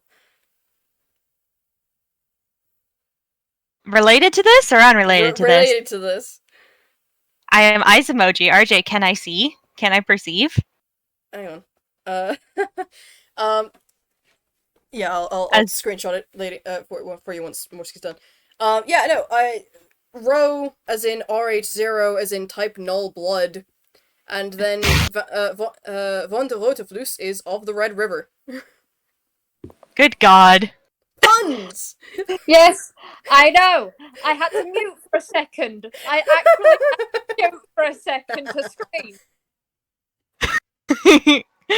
Oh boy. We should probably skip over the investigation proper, as much as I hate to do so. I mean, I was just gonna have everyone roll investigation and then give you things in order of finding them. But we can TLDR investigate in the actual room. Yeah. Do apologise on that. We did kind of get lost in the good. sauce. I'm very up for roleplay. We had character interactions and it was fun, and Lethe is a lot more polite than I thought she was gonna be. Hello, I'm back. What did I miss? Not much. I made Wild scream. Yes. Nice. What about? about Puns. a goddamn pun name. Yeah, Duke Rho van der Rotefluss. Rho is in RH0 as in type null blood, and then van der Rotefluss is of the Red River, so. Oh my god. Well, what did we accept? This is a turnabout. Of course there are going to be pun names. Yeah! I'm just wait until you meet the prosecution. The victims! Just wait until you see the prosecutor. This made scream at me. Yes. Dead man. I get it. Honestly, trust me. Again, I had to mute when you did that to just make Rolex noises with my own mouth. Oh my god! Professor I am so happy that you did that, but at the same time, RJ.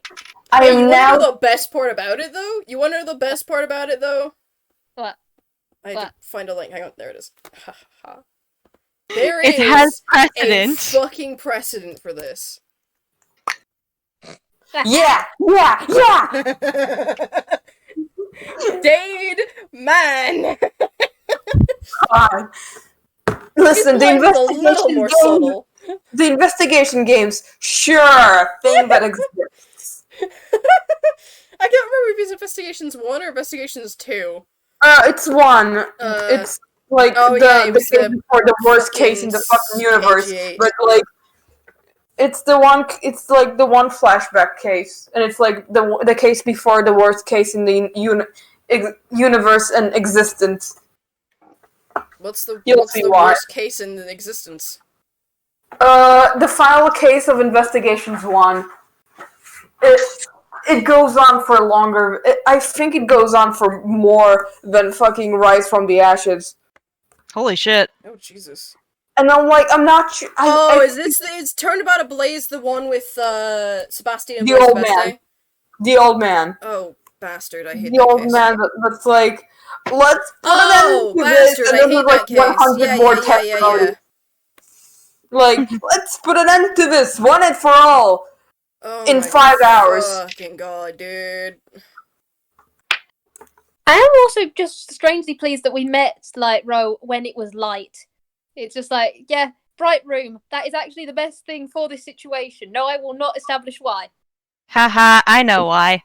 What? Vampire! Not specific. I don't have the investigations games, Morski, sorry. Oh, Lord. I can give you a good a good 2 videos of someone going to who will probably go to a mental hospital after finishing that video, but like after he finished playing that game, but like it's fucking hilarious. I can send you the link after. Yeah, the TLDR for why this case is so fucking long is that it involves like 3 other cases.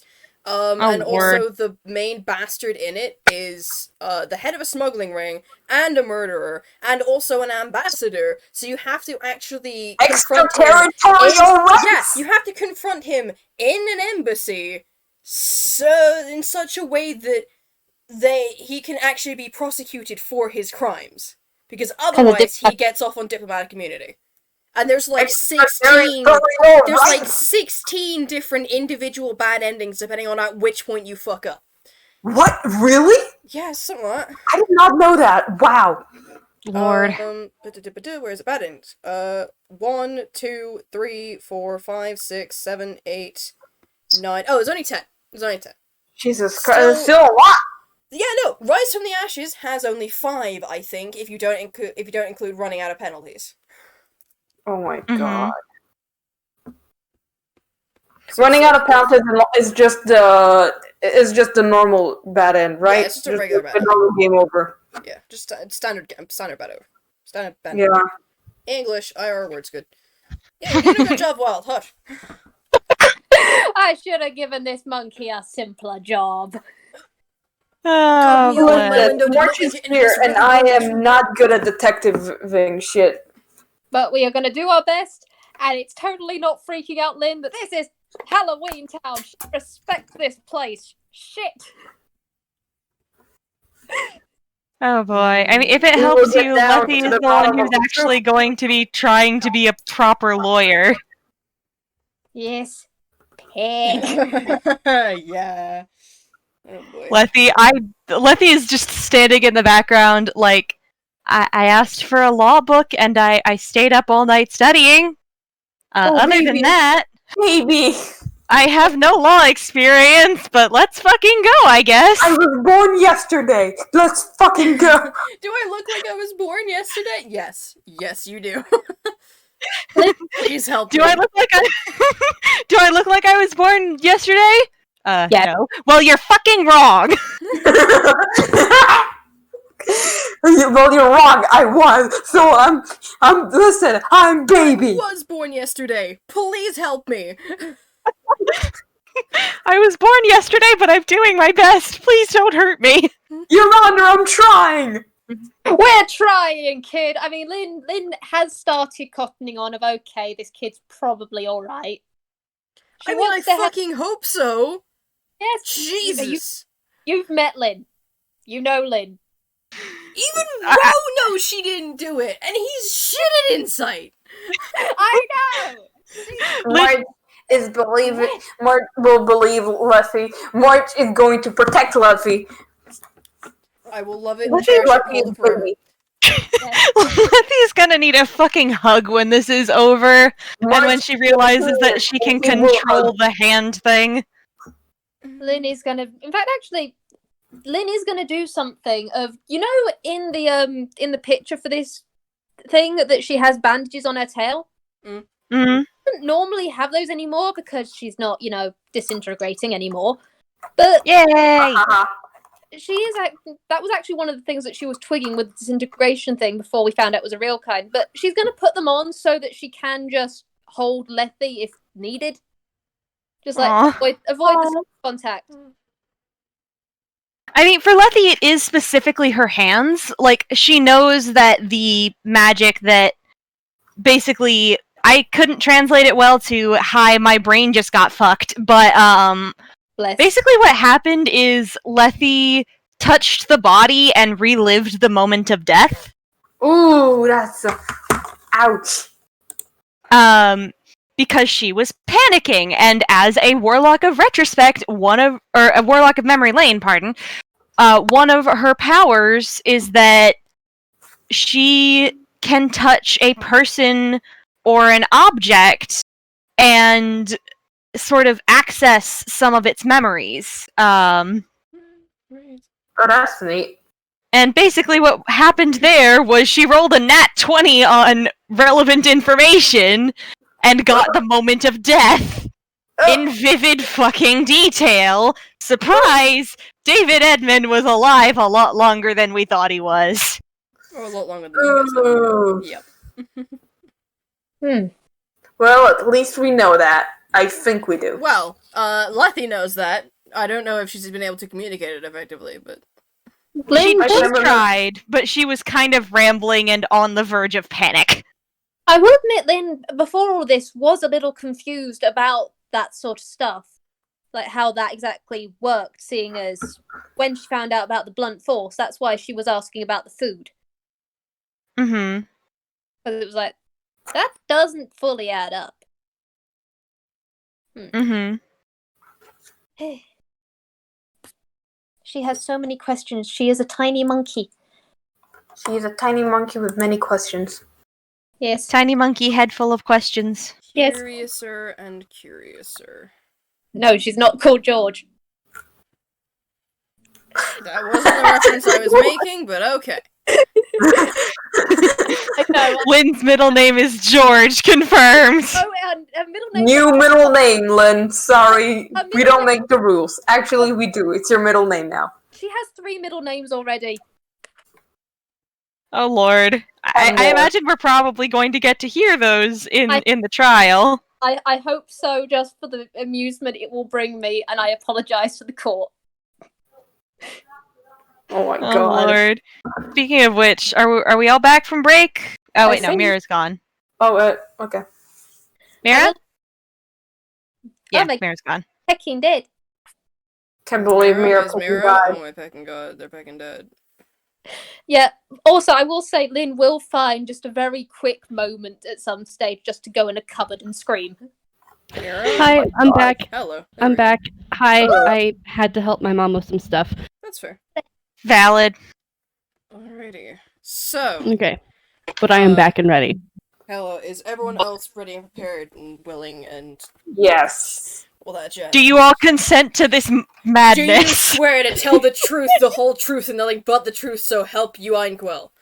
Yes. Absolutely. Do you swear to spill the tea, the whole tea, and nothing but the tea, so help me, Regina? Yes. I'm sorry. Apologize, that was great. Okay. So, Okay. for the sake of when I edit this, this is the end of the break. Okay, cool. So, you guys went off to investigate the scene of the crime, and you found some more bits of evidence. The office itself was not in much of a disarray. It was fairly well maintained in terms of appearances.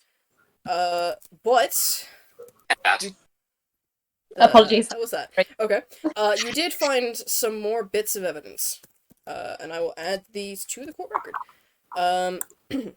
Yay, court record! Nice, Court nice, record nice. time! Court record! I said jump to the court record, I didn't say jump to the start of the fucking channel. Yeah, okay, so you found a burned teacup on the floor by the desk. You found a broken paperweight on the table. You found a melted thing, and you found Oh boy. you found a photograph on the desk. Oh damn it. This is too long now. No. Okay, hang on. I gotta copy Why and not paste. copy all of it Yeah. and, like, resend it, because we are, like, all the way down here? Yeah, I'm gonna do that.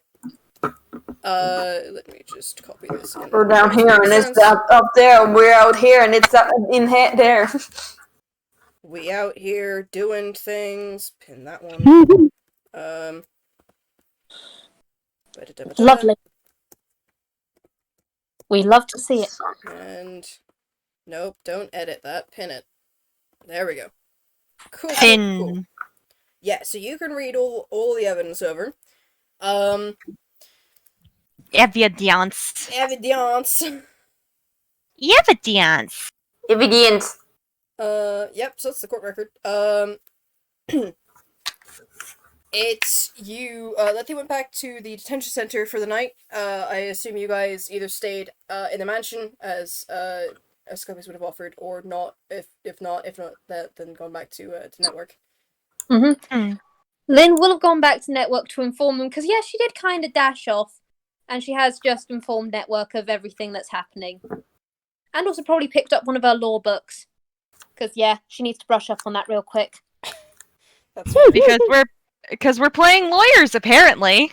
We're lawyers now. And also, We have no choice. While Lynn is there, she did just, go full Grolix giant. Every language she knows, just one long, steady stream of it. Whether she remembered to shut the door behind her before she did so, nobody knows. Let's pray she did, just so the kids don't learn too many new swear words. She can be creative. Really creative. Oh my god. Not always anatomically accurate. Jesus Christ. Okay. Thank you, Lynn. Just to make things easier, Sammy probably would have stayed at the mansion. He's spent some of his time just really quickly calling up Chifley and Gil to let both of them know, hey, I am currently on a case. I am not going to be home for a bit. Don't worry, I'm fine.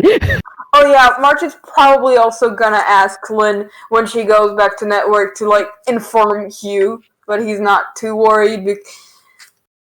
Oh yeah, without a shadow of a doubt, she would have contacted immediately on that front, because yeah, she doesn't want any kid to panic and do something stupid like she does on a regular basis. Oh my goodness. As soon as I say, not as I do. Remembers our DMs. Yes. Oh She my tries God. really hard. She tries really hard with the kids. She's dumb, but she tries.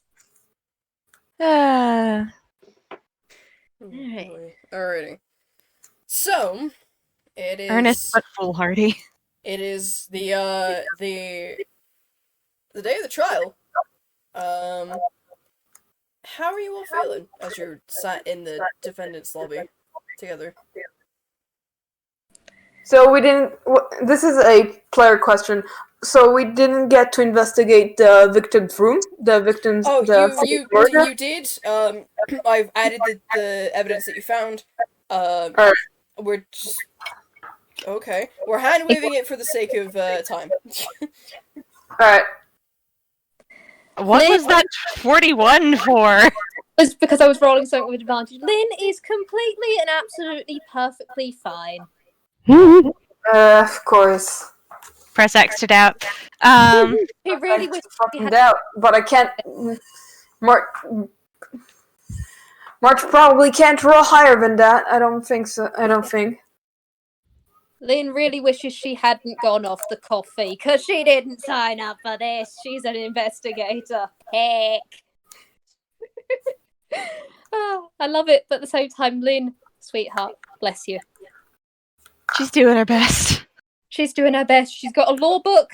She's got her non-caffeinated cup of tea. She's fine. Boy. Sammy has he is a little nervous, so his shading is a very, very, very light lilac. But he is currently dressed in an outfit that is not his usual getup. He is wearing kind of a Lolita style detective's outfit. Yes. Fancy lad. In gray and kind of stained glass rainbow edging. Oh man, I should have revealed the outfit here. But March is wearing a different outfit. He's wearing a new detective outfit, and yeah. Oh, hella. Yes. I had a fun time drawing it. Just because, it's an appearance at court, you gotta be a little bit more spiffied up for an appearance at court. Yep. He's going with a new look and new colors. But aren't fucking pastel and black. Pastel and black, such a good combination, though. Anyway. It is. So, the bailiff calls you all into the courtroom. There is just about enough room to fit 4 of you behind the defense's bench. Lynn's tiny, it works. I think Lin might actually have to stand like on a box or something. Lin can sit on top of the defense bench. Lin can sit on top of March. No, that'd be way too tall. That is 10 feet of Toon! Lin will 10 feet you know of what? Toonstack. Lin would probably actually stand, like just lean on the back of it, of just like so she could sit, but it not seem as though she was. She's trying to seem respectable. She doesn't exactly want to do anything stupid. Yeah, they bring in a step stool for you to stand on. Thank you. Well, that's good. Yeah. Across from you is the prosecution. Go ahead and roll perception or insight. Oh boy. Same thing. What did I get? I got a 14. March, please get good rolls for fuck's sake. Oh, Plus look! 7 for both. I don't trust her. I don't. Yeah, I don't trust her either. at all. I don't like her. Oof. Can I argue advantage for, Yes, certain he who I'll allow reason? advantage. For certain he who reason that will become clear later. Woo! Hey, hell yeah. Okay, so... Yeah, Lethe takes one look at this lady, and she's really good at deception, and I'm not going to make her roll it because I'm not going to test my luck. But she's really good at hiding her feelings so far, and you just see her shoulders stiffen just a fraction, and her hands one of her hands was at her neck, playing with the gear symbol hanging from her tie, and she wraps her fingers around that and rubs her thumb over the edge, and she is looking at the prosecution with a look that might be recognition. Alright, Lin's actually going to lean over on that front because you guys have seen her rub her brooch. She knows that, and she goes, "Okay, kid. Anything you got to say on this front?" Okay. And Lin, she's going to offer you her hand. Alright. Lin takes it. If this kid's offering, then she's not exactly going to turn that down because that's a sign of trust. So she just shrugs and grasps. And so Lethe has a special language. Lethe has a language that she can use called Echo. And Echo is a telepathic language that communicates in fragments of memories and images. And Lethe, with Echo, says to Lin, "I recognize this person," because she shows Lin sort of the fragment of what she saw in the last few moments that Professor Edmund was alive, and wouldn't you know it, she saw glowing gold and red. Those are two colours that Lin has a lot of feelings about, but she's... Alright, so this might get a little more complicated. Can Lin respond back in Echo? Or is it just one way? See, it is a language, so... and Lin does kind of have experience with telepathic languages. RJ, what's your call? Make an intelligence check, Lin. Alright, let's see. What is your intelligence? I almost said make a linguistics check, but no, that's Pathfinder. That's what I was playing yesterday. Intelligence, that's a +3, alright. It's not her best stat, that's... We all know Lin's best stat. Yeah, her best stats are bullheadedness. True that. Her best stat is... I would argue advantage because history, but also that's a fucking 5. I will allow advantage, but you'll have a -2 to the next roll. Oh boy. So don't roll 1. Okay, so that's just a +1 on that front. Nope. Again. Sure. My RNGs said Five. You 5. will get a 5 and only a 5. You'll have a 5, You, you'll like it. You know what? I think that tracks because Lynn did see the red and gold, and yes, she knows it's this prosecution person, but her mind has just kind of retreated from that a bit. But she does nod, and she gives your hand a squeeze. She's like, okay, so that's... What language do you two know again? Sign. Okay. And regular. March knows. Let me check. Where the fuck is this character sheet? Where the fuck is the languages section? Common, Grolic, Celestial, Sylvan, and Toon Sign. Okay, you know what? We're just going to go Toon Sign as Lynn, just under the table again, goes, things might have just got a bit more complicated. Heckin' great. Sammy just kind of raises an eyebrow and a kind of, oh yeah? Under the table, March Science.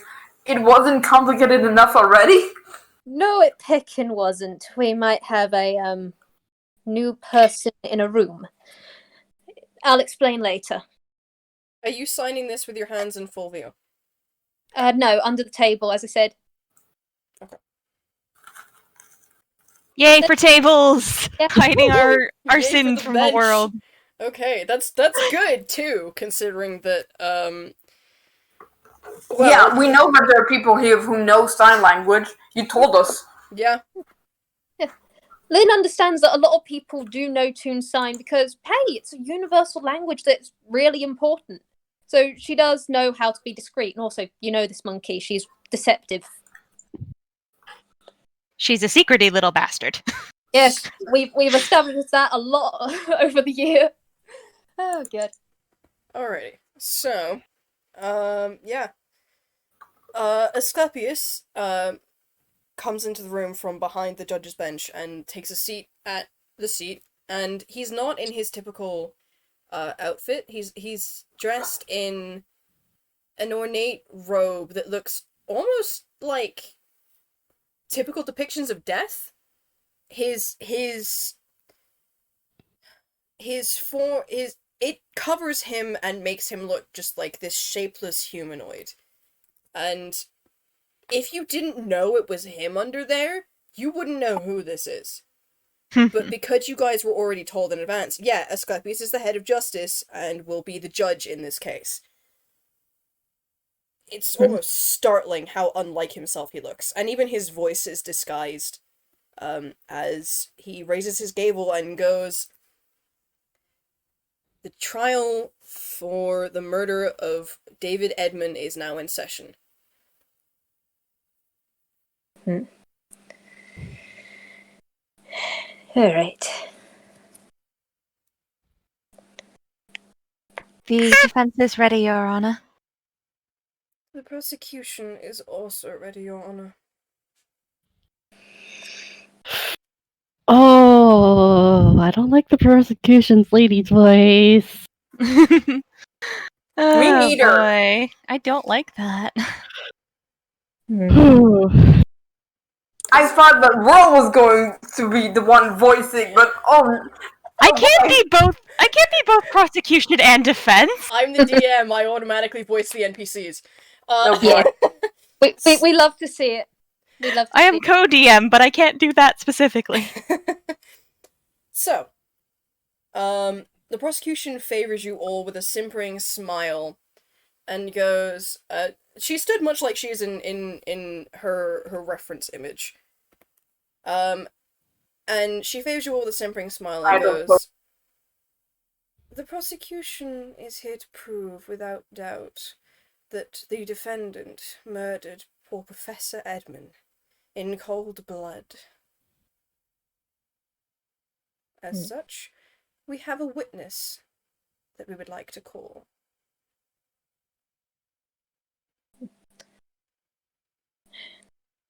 Lynn glances at the rest of you of, I don't think there's anything you need to say in this situation.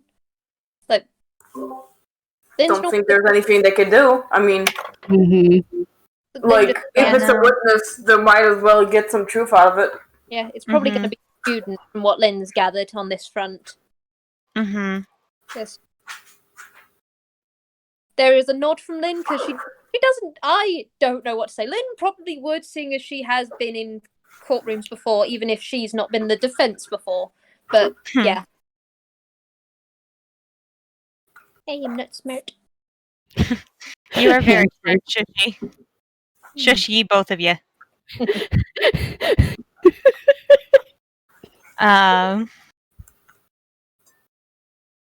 Yeah, Lethe's not going to say anything either. She's being quiet. Very well. There is a pause, and then the gavel comes down, and a bailiff walks off into the prosecutor's lobby, and comes back with a rather technicolor looking motherfucker here. Small as hell, like significantly small as hell. Less than 5 feet tall easily. And it walks up to the witness stand. Visibly kind of nervous, but also like trying to play it off. Mm-hmm. Is anyone paying attention to the prosecution? Yes. So Yeah. you guys are all just eyeballing the prosecution while this witness walks at the stand. I mean, Sammy's probably glancing back and forth. Same. Lynn, you know Lynn. She likes knowing all angles. Alright. Lethe is keeping one eye on the prosecution through all of this. Go ahead and roll insight then. Anyone who's paying attention to the prosecution. Alright, rolling the insight. Fucking Please be hell. well. Oh, come on, Sammy! Oh my god! Okay, Fine. well, that's a surprise. Alright, okay, so. God damn it, Lynn. How is March just rolled the highest? I swear to God, I'm going to start going to the clicky clacky zone. So. I will start using my actual you physical guys die. all look at the prosecution and then look at the witness as it moves up to the stand. But, March, for some reason, you don't look away with the others, and you can see this semi-restrained look of distaste on her face as the witness walks up to the stand. But by the time everyone else looks back over, it's gone, as if it was never there. Don't like that. March is sus. March is fucking sus. Would the witness state his name and occupation for the record? I'm not a him. I'm an it or a they. Hi. I'm Phasmus Vale. I guess my profession is student. Unless you mean blood hunter, because I'm that as well. Mm-hmm. Mm-hmm. Can I just say that I am holding them very soft. Me too. Mood. We are all holding them very peck and soft. Also, RJ, is the thing we talked about in DMs with Phasmus and Lethe canon? Yes. Okay, so when Phasmus walks up onto the stand, I think part of the reason Lethe didn't look at the prosecution in time to notice the look of disdain is because she kind of gives it a very, like, quiet smile, like, she is comforted by this person's presence, because, oh, helpful person, hello. Phasmus does give Lethe like a tiny little shy wave. Oh.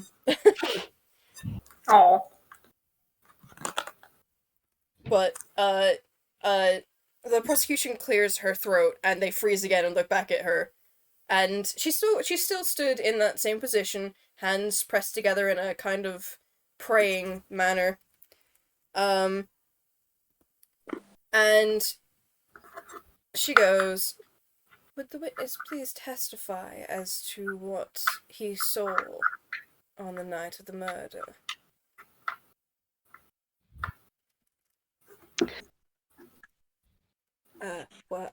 Okay. Alright then. So, for a little bit of context, the school itself is split into 2 shifts.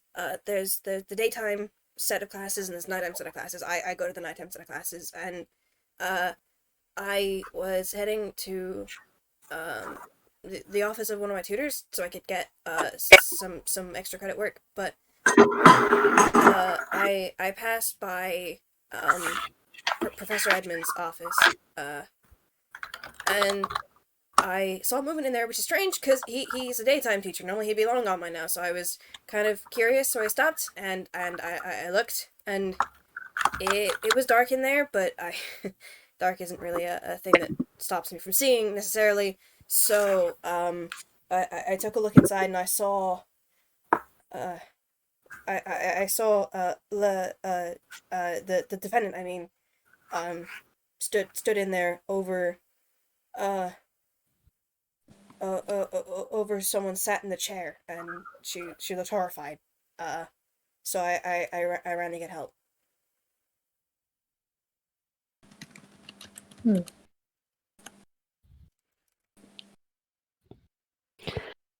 Just RJ, just letting you know, I'm holding them very, very soft.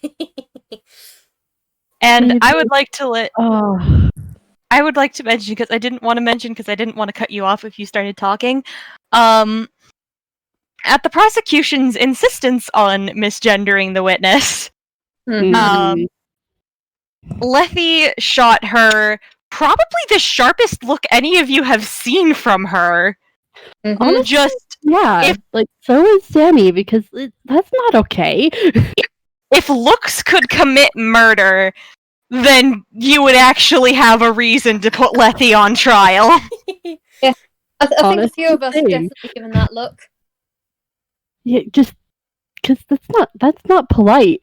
That's not polite at all. And you're supposed to be a professional, lady. Yeah, March is also kind of. He's not really giving her a as much of a death glare as the other people, but he's very much intently looking at her.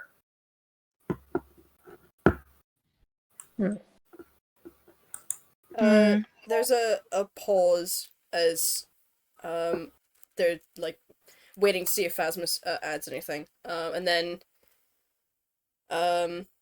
the judge nods slightly and goes, "Defense, your cross-examination. However, before you start, the prosecution will be reminded to use the witness's preferred pronouns when referring to them."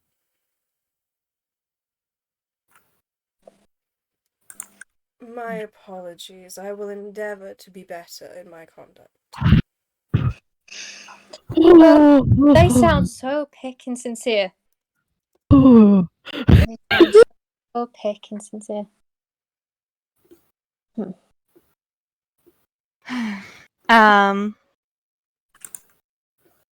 And Lethe nods, and God, what was Phasmus's testimony again? They were going to they were going to their tutor's office when they noticed movement in Professor Edmund's office and thought it strange because he is one of the daytime teachers. So they looked in, saw Lethe over someone sat in a chair. Lethe looked horrified, so they went to get help. Right. Okay. I have a wait. What's their name again? Phasmus. I have a question, Mix Phasmus. Did you see the moment of the actual murder, or was the professor already assumingly dead? I don't know. No one told me how he died, so I don't know for certain, but I don't think I did. I too have a question. You said you just popped in. Was the door open already, or did you have to move it? I don't know. And it just, like, holds up a hand, and then very clearly, so everyone can see, moves that hand through the witness stand. Ah, I have another question, Nix Pasmus, unless you have anything else to say in that matter. Were there any signs of either fire or remains of a fire? Any destruction made from fire or anything like that?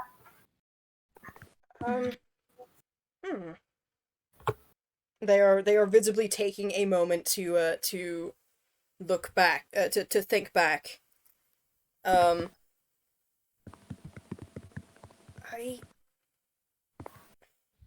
It's strange. I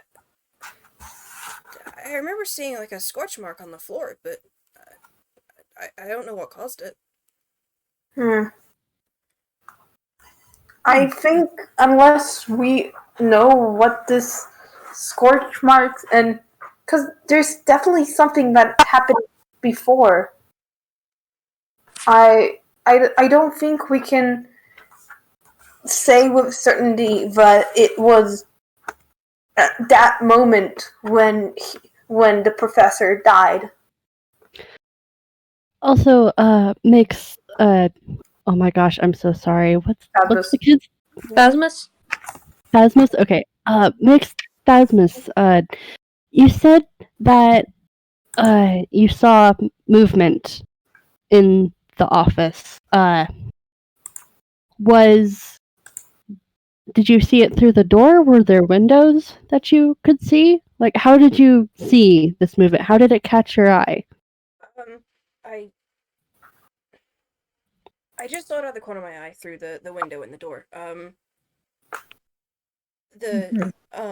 he does. They do give a kind of.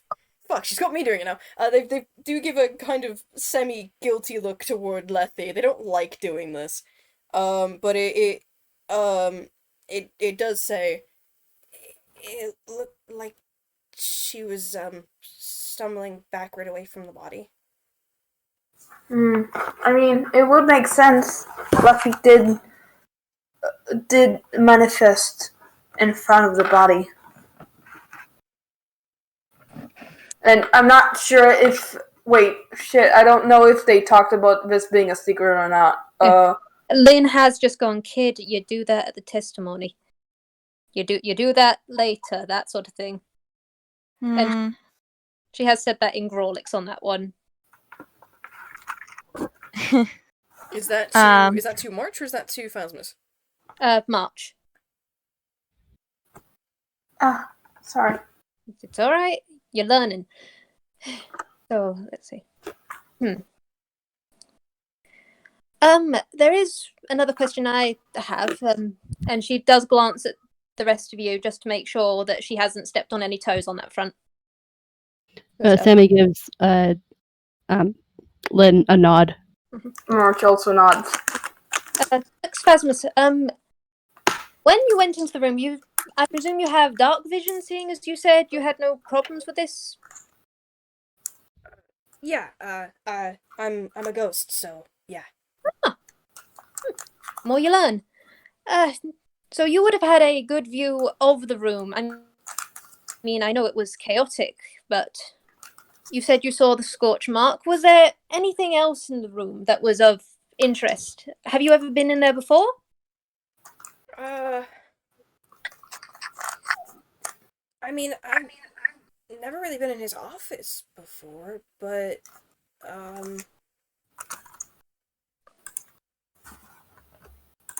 there's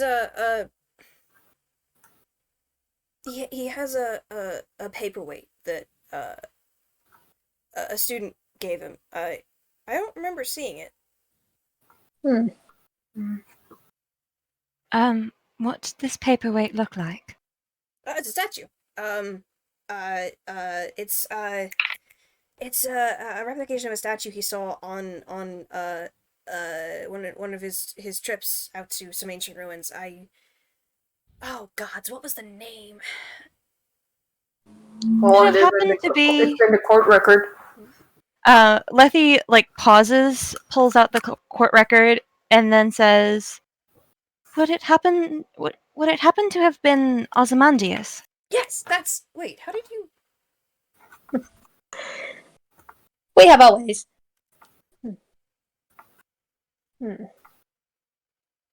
And you say that this wasn't in the room. You couldn't see the paperweight anywhere in the room. No, I couldn't. Then, Phasmus, I'm afraid I have found a contradiction. And she is going to present the broken paperweight bit of evidence. Yay! Ooh, contradiction! The paperweight was, in fact, in the room. However, perhaps the reason you didn't see it was because it was, in fact, broken. The base was intact. However, the lower legs and feet were all that remained of the statue, and it was on the floor.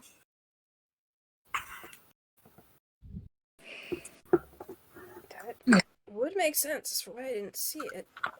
But where's the other half of the statue? I do have a question. I know that in Ace Attorney, the actual game that this is based on, they have the physical pieces of evidence, right? Yeah, you guys have the physical pieces of evidence. Nice. Can Lethe try a thing? Sure. The judge does look at the defense team and go, well, can the defense answer that question?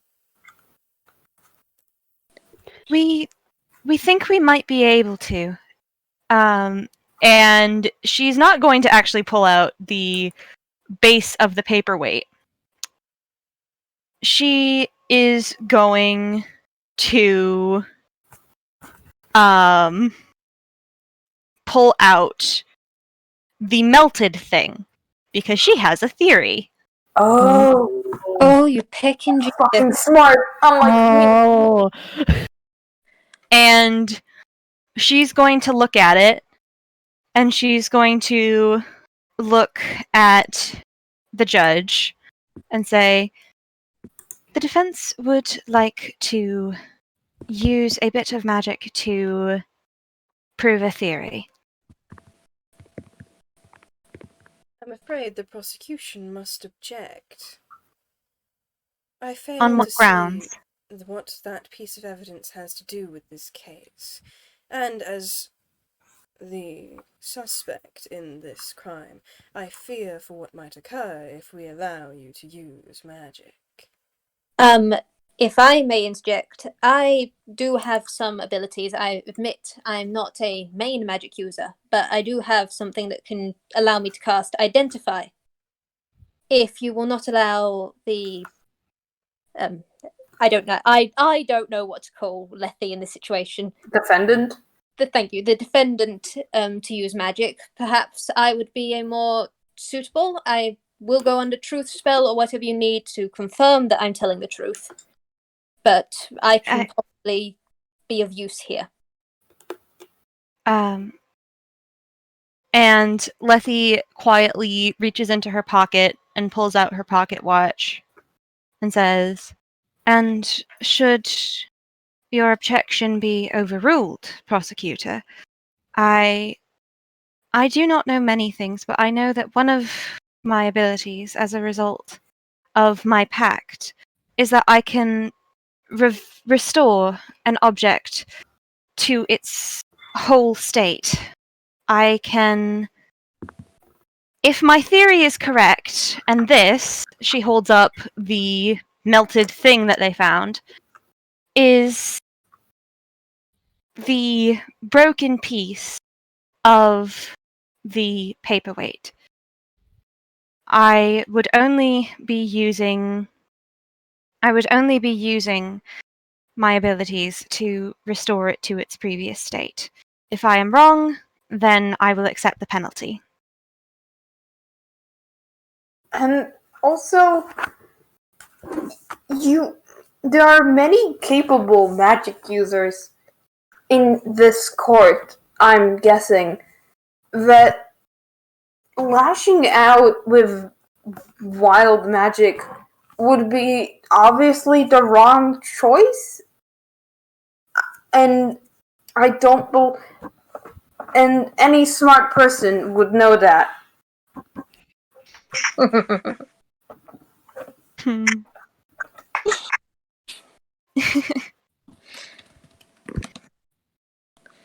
The prosecution opens her mouth to object, but the bang of the gavel interrupts her, and the judge goes, "Prosecution's objection is overruled.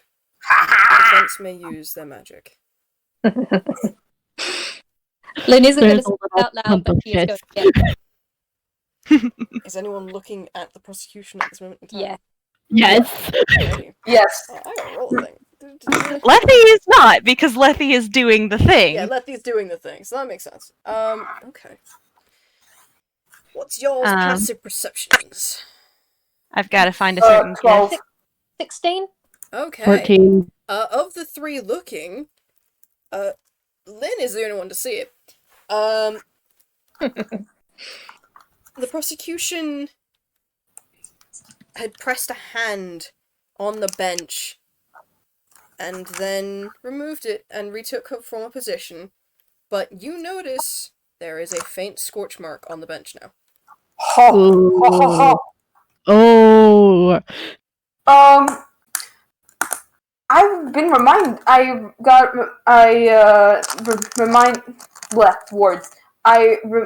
Remembered that March has detect magic, and he's probably gonna also use it on the thing.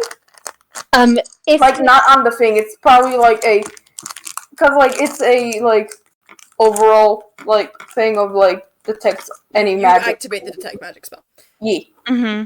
What do my magic eyes see? March, you got to ask for approval of these things, but pick it, okay. Can I say what Lethe does before that? Because I found the image. Okay. So you see Lethe's eyes do something like this as she picks up the melted thing. Her eyes go golden with rings of golden light spreading out from the center of the iris, and she holds the thing in one hand, and then she snaps her fingers. And RJ, I'm assuming this thing is less than a foot in cubic space. Oh, absolutely. Yeah. This thing is small. So, yeah. It's like watching rewound footage. It that's fucking unmelts.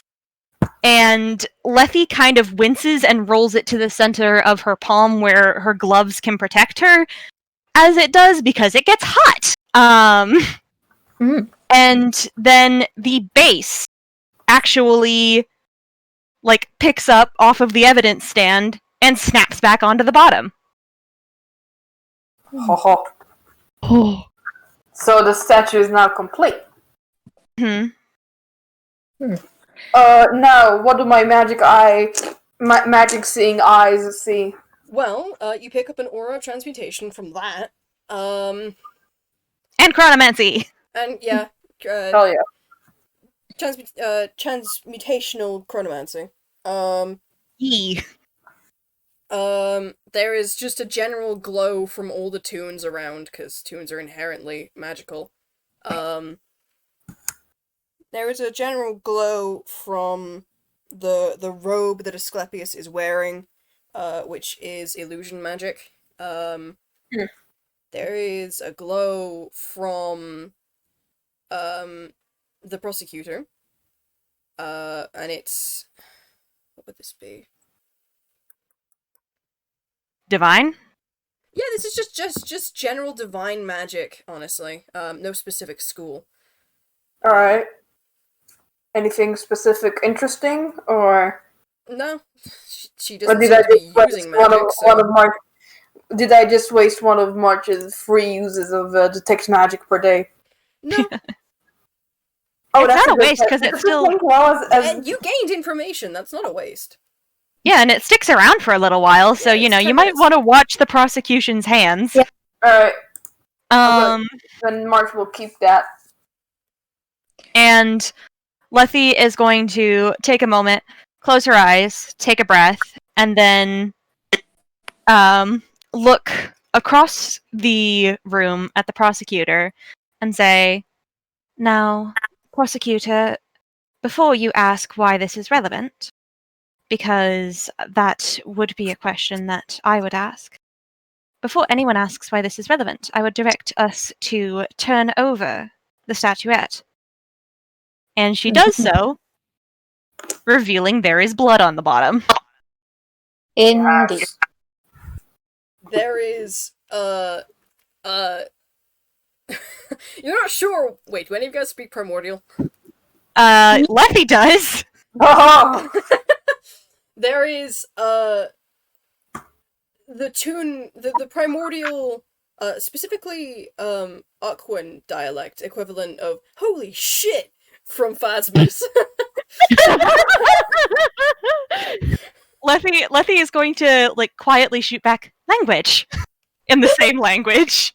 Oh my god. Anyone paying attention to Phasmus notices that they are blushing slightly, and it's the same kind of white as their scars. Oh. Cute. Lin is going to pipe up here going, I think that this might be a good time for this to be checked for fingerprints. It's lucky you're wearing gloves, Lethe. But I think this might be of value, as well as perhaps looking at the defendant's umbrella, but that can come at a later time to see whether that has blood on it. Yes, as the detective says. Also, I would, before we send this off, I would direct the defense's current theory, the defense's current argument, is that the umbrella was not the murder weapon. The umbrella has been revealed to be a concealed rapier. A rapier would not leave a wound as described in the autopsy report as being a large squarish fracture. However, if you were to look at the bottom of this statuette, and she turns it again so that everybody can see, the bottom is square. The defense attests that this is the true murder weapon. Lethe, Lin is looking at you in pride on that one, because just like, yep, you both were thinking on the same track on that front. She's happy that she helped lead up to this, but she's just like, yep. Yes. Good job, kiddo. This is so good. I love them. I am holding Lethe so soft. Lethe. Yeah. Congratulations. Lin now likes Lethe. March also likes Lethe. Lethe. Lethe is baby. We already liked Lethe, basically from hearing that, oh, this is baby. This is a baby.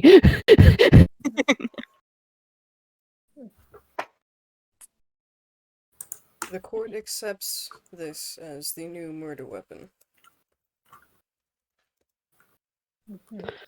A bailiff walks over to grab the statue, also wearing gloves, for testing. Mm-hmm.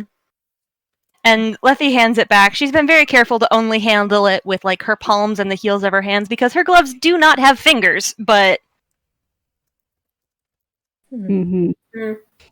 So we know, and Lin is just like, in fact, you know what? Lin is muttering this one so that you guys can hear. It is in Grawlix.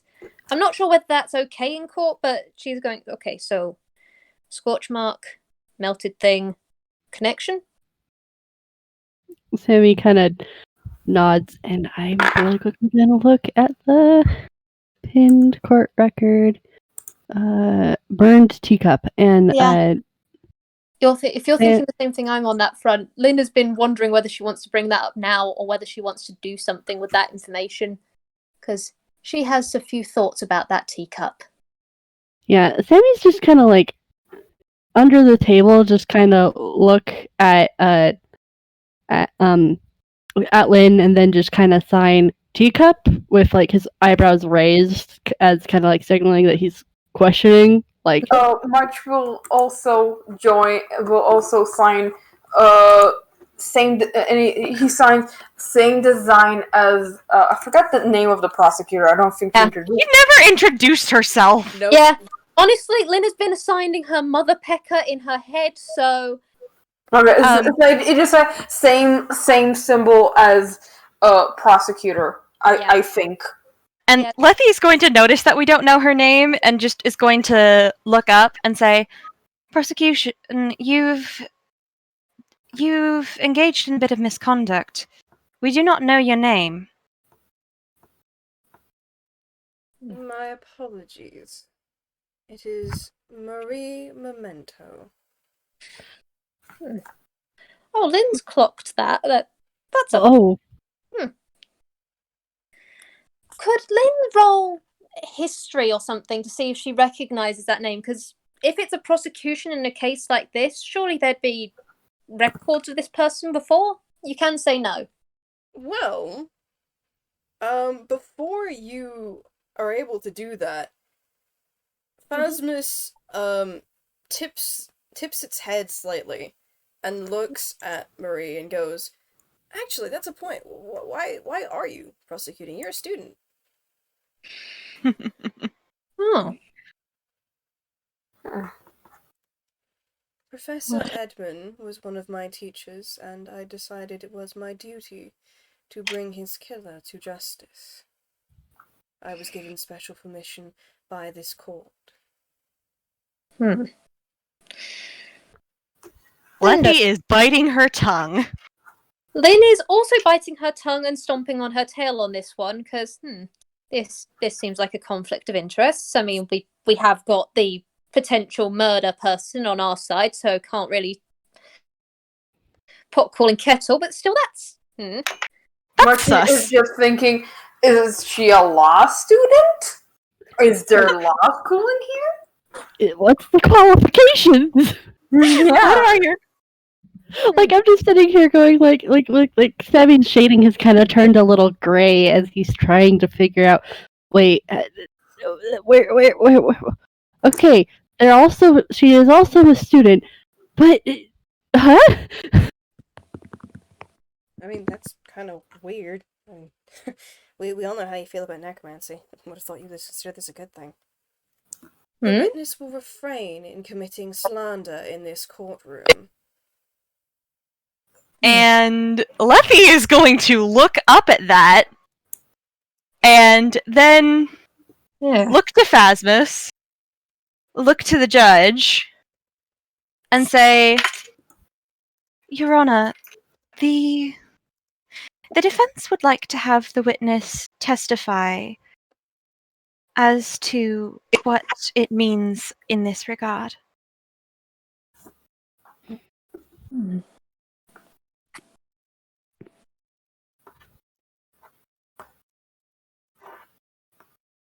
Oh,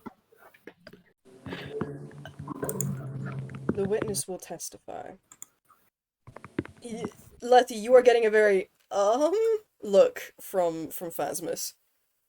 And she shoots an apologetic, "Please just trust me," look right back. Well, it's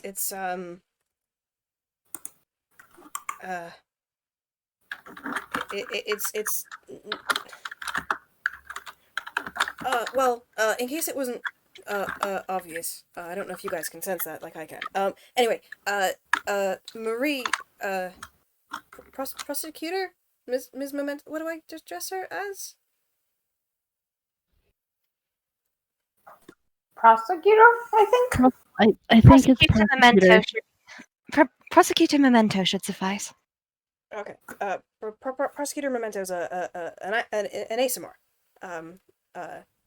Pretty sure scourge actually. Anyway, she serves a deity. We've all heard about that deity.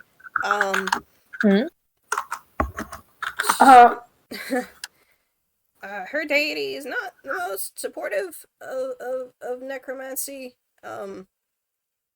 I know Marie herself doesn't particularly like undead students like me. So yeah. I don't know, maybe she really did like Professor Edmund, but I just thought it was kind of weird. That. Prosecution? Would you forgive me this tangent and do us a favor of describing your deity to the court? Mm-hmm. I am not on trial. I do not have to answer your questions. More to the point, I fail to see what this has to do with this case. In my opinion, this is a waste of the court's time. I believe I have evidence to contradict your assertion. And she looks to the others and holds out her hand for the teacup. Yeah.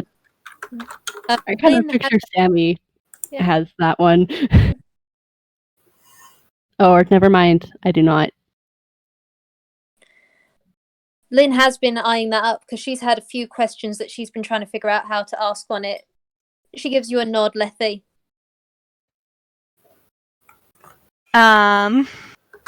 And Lethe carefully picks up the teacup and holds it up so that everybody can see. And then, wait, does she have Minor Illusion as a spell? Hang on. Do any of the She kids does not. have it? Do either She does not have it. However, I will allow you to use Prestidigitation to do a similar effect. Yeah, because what she wants to do is basically do like a zoom and enhance at the bottom to show the rest of the court, because you can't see from, where the judge is sitting and where the prosecution is sitting, all the tiny details in the bottom of the cup. Well, there is actually a camera that both defense and prosecution can use to get a zoomed-in view on items. Lin's going to help Right. with because Lin knows where this is going. Lin was going to try and do this more subtly, but you know what? Heck it, we're doing it this way. We're hitting Listen, her with a truck.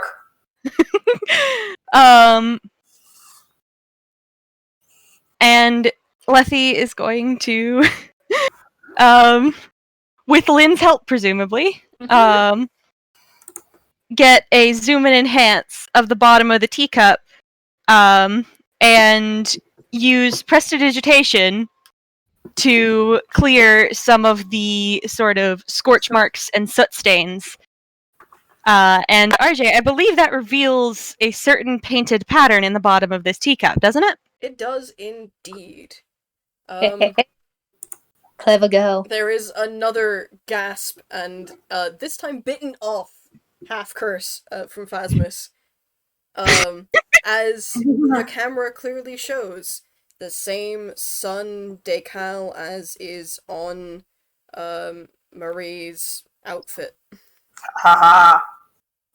With a bright red spot in the middle, the same as the red gemstones in the middle of her holy symbol. Do you see Prosecution. her holy symbol? Yeah, she's wearing it around her neck. Right, I'm dumb. No, don't worry, you're just March. You're valid. Prosecution, we believe this to be a match to the symbol of your deity, given your attire and the appearance of your holy symbol. So once again, I would ask you to testify to the court about your deity's nature and beliefs in terms of the handling and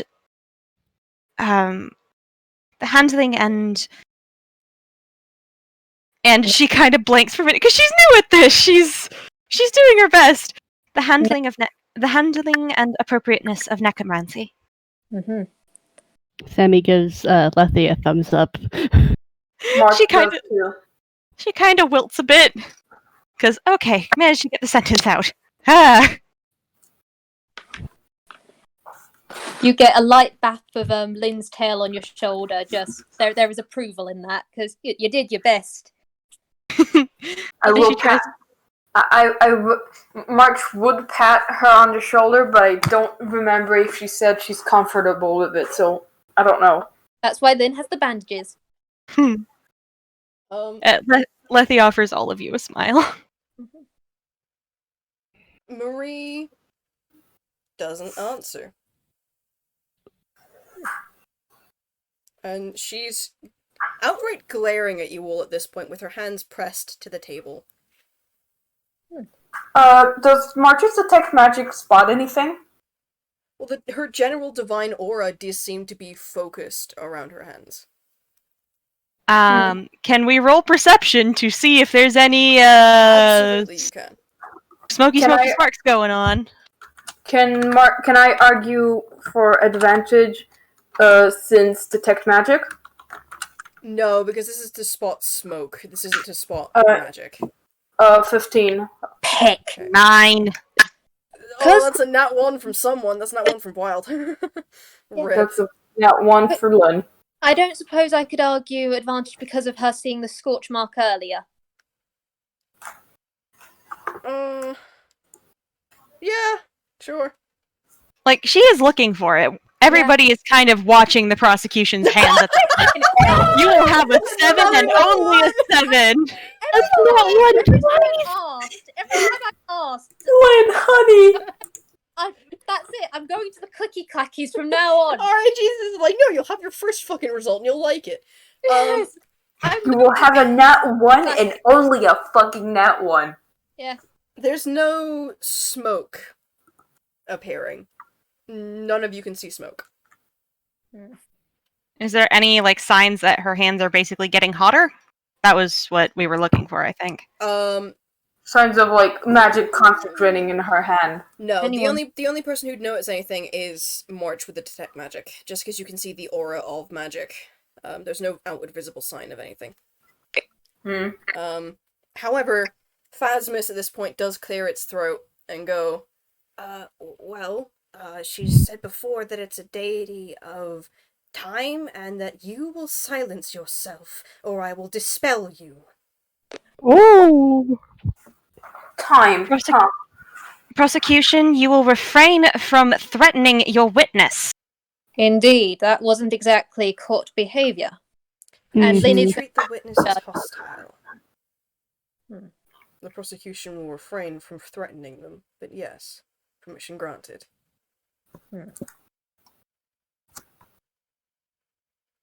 Lots of things don't sit right here. And just because you studied up on law last night, Lethe, you would know that getting permission to treat your witness hostile means that you can treat them as if the opposing counsel had called them. Wow, rude. Wow, okay. Someone has, bias. Prejudice. And no, it's not I can treat them like shit. It is, okay, this person is saying, I've called this person, and they are now saying things that are detrimental to my case. I'd like permission to treat them as if the opposing counsel called them so I could cross-examine. And Legal terms, Lethe is going to take a breath, and there is sort of a weird effect around her hands where the film grain sort of jumps, almost, as she steadies herself.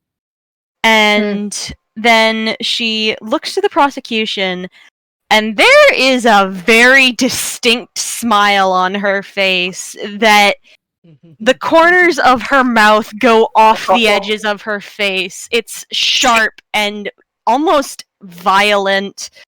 And she says, "Prosecution, it would seem as though you are trying to hide something. If you have nothing to hide, then you will have no issue with answering my question. After all, we are in a court of law. Is it not our duty to absolutely eradicate all possible avenues?" Especially as evidence was found at the crime scene related potentially to this god. Knowing about This is no longer unrelated to the case. It's extremely related to the case. And I'm also going to try, and I don't know how well this is going to work, but let's see. The point of a court of law is to find the truth. It is the duty of both sides of the courtroom to seek out that truth no matter where it may lead. It's not the point of the prosecution to find a defendant guilty, it's to seek out the truth. Well put. Sammy's gonna nod. That is... How does the 13 for... Intimidation? Oh. Because Lethe is using, basically what little remnants of her divine aura she has left. Oh. Oh shit. One thing I am saying, Lethe, can the rest of this party see your face as you're doing this? I mean, I wouldn't see why not. She's not trying to hide her face. Yeah. Unfortunately, it does seem to shake Marie momentarily, but she gathers herself again too quickly for it to be much of effect. I'm almost tempted to have Lin roll, because, yeah, there have been a few things, and that's... Do you mind if I roll? Lin has a high deception, so you guys probably aren't going to see... This is intimidation specifically. Yes. And it's targeted at... How does intimidation work? Does it work as a whole room, or is it targeted when... It depends. You can do both. However, in this case, you will need to actually do something to be intimidating. I think just existing and being there is not... It's quite genuinely that smile, the way you describe that smile, is something that Lin might have a reaction to. Oh, I would note something then. I did note that Lethe, you would be able to see her face, and you would be able to see that her smile goes a bit wonky, but you are not the person she is trying to intimidate, so the vibe is slightly different. Like, you can tell she is trying to scare someone. You can tell that she is trying... Basically, it's a slip of the temper on her part that she let that expression slip. But there is also the distinct sense that you are not the one under threat because you are not the one she is angry at. Okay, if people want to roll insight on Lin, then I guess... Oh boy. I know Asclepius isn't part of this, but he could as well if he wanted to, because this is something that 14. he would understand. I gotta remember to, like, fucking roll on my actual dice. Yeah. What is...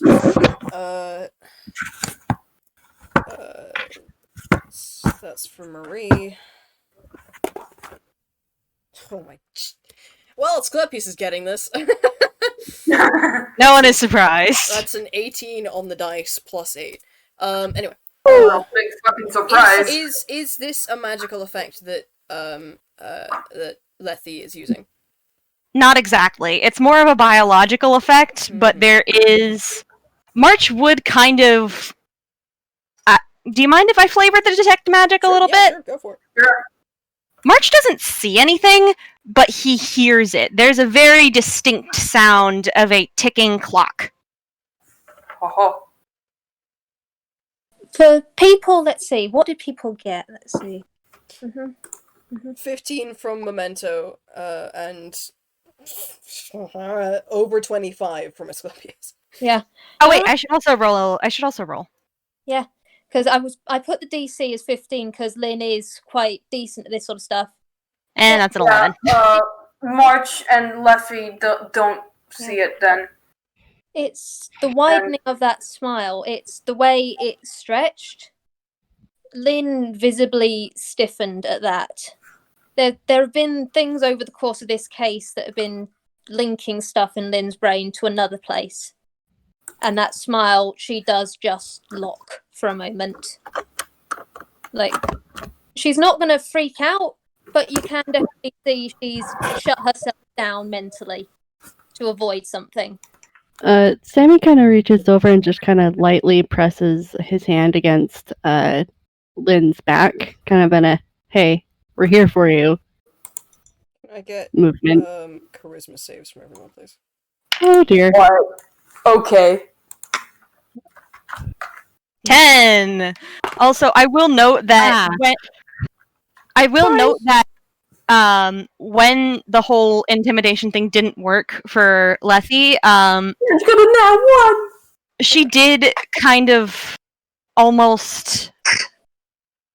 It almost looked like she glitched for a second, because there was that jump of the film grain again, and the expression dropped, and she suddenly looked very tired. Because you're not supposed to use that, Lethe! Lin, Mark's gonna nat 1. Lin, by virtue of the fact that you recognize this magic, Mhm. And you trust the user, do you mind if I say you automatically fail? Because it's not Yeah. a bad effect. I will say yes. I will also say, because of Asclepius's high roll, Asclepius, you notice the side that Lin's scar is, the hand on that side is very violently shaking. Okay. For full transparency, this is a calm emotions spell. Okay. So, Okay. you Getting I got a it. one can here. choose to fail this roll. I mean, Mark's got a nat 1 either way, so... Yeah. So I got a 5, so I'm Sorry. pretty sure that fails. Recognizing that it is Asclepius' magic, and recognizing that it is intended to help calm you down, would Lin fail? Yes, she does look up at him. She knows she can't see much, but she does look up and then fail it. Okay. The wave that passes through the majority of the courtroom is... It brings a scent of freshly turned dirt and rough, cool stone. The calmness and quietness of a graveyard in the dawn. And you guys relax. But you notice that Marie is still agitated, and you realize, fuck, it didn't work on her.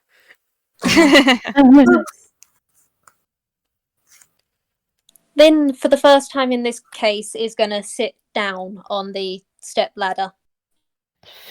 It's subtle, but she does just sit, and her hand does go to her brooch. Sammy's just gonna kind of wilt a little, because he doesn't like magic that can force emotions on you. Mhm. He recognizes that it's a good thing, but Yeah, no, that's fair. Lynn, Fortunately, Mark doesn't have a bad reaction to that kind of magic. Jesus, guys. Yeah. There is a slam from the gable, and the judge goes, "This courtroom will be in order." Apologies, Your Honor. Hmm. And Lethe actually has her eyes closed. I do not have to stand here and take accusations like this. I will not stand for it. No accusations were thrown your way, prosecutor. We only seek to know the truth. It's interesting that you jumped to that immediately after we asked you about your god. especially because we were just trying to find why the cup would be on the scene of the crime. Perhaps you had, or not you, but someone of your faith had given the professor the cup in goodwill. We would have no way of knowing what the intent of this cup means, and we're thus trying to ascertain what the meaning of the religious symbol on the cup. But if you're going to accusations immediately, clearly there's something hidden. I also have a question related to this of to McPhasmus for a second. Yeah? Hi. Yeah? Hi. Apologies for springing this on you. I know you don't particularly know the professor well. Was he a man who drank tea often?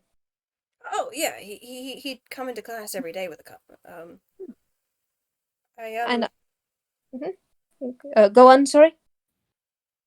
I don't recognize that one, but, well, not really, but I have seen, and they do give a kind of wary glance and ever so slightly lean away from the prosecution's bench. I have seen similar cups being used by the prosecution before. I don't know how this one ended up at the scene of the crime, but my assumption would be that she gave it to him. Lin smiles at Phasmus on that one, just encouraging, not in a way of trying to make them continue, but just in a way that tries to be reassuring. And she goes, "We know that there was a substance from the autopsy report in the victim's system. It was unable to be identified, unfortunately. However, because we know it is a poison of some sort, this teacup might be relevant to this, especially as it's scorched like the murder weapon. It might be wise for it to also be identified for any prints or any toxins within it. If we can restore it, we can get a few more answers. Is this acceptable to the court?" It's at this point that the bailiff that took away the statuette from before comes back with the statuette in a evidence bag and reports to the court that prints could not be found on the statuette. It seems that in the process of it being destroyed and melted and then put back together, any prints that were on it had been destroyed. And were not reformed. Well, Let- Went back too far. Dang it. Lethe is going to smile gratefully at Lin, though, for the suggestion of doing a basically toxin and drug test, because, yeah, that's something we should probably do that we completely forgot about. Lin is very Yeah, probably. side of things. She knows about the toxins and the poisons and the ink removers and stuff. She knows that side of stuff. Yeah, Lethe gives her a grateful smile and under the table signs, "Thank you, I forgot about that." Don't pick and worry about it, kiddo. And that's also signed back. Yeah, there's one of Lin's signature smiles at that front. Just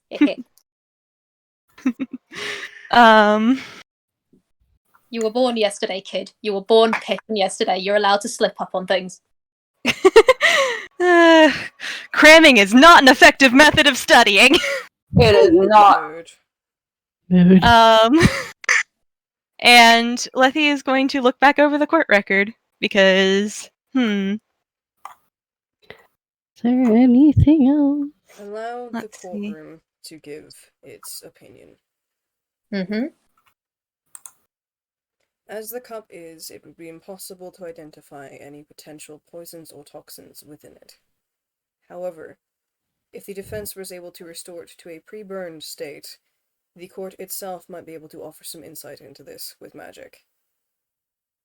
I would be pleased to do so. And she holds out her hands for the teacup again, assuming it's been taken from her. Does the prosecution have any objections? There is a moment you can see Maria is seething, but she clenches her jaw and grits out, "The prosecution does not have any objections to this." Get picked. The prosecution Lynn, don't does say have an object to the defense's language. Lynn does not say that out loud. I would like to say that because she No, you said it! No take backsies! Shit! What kind of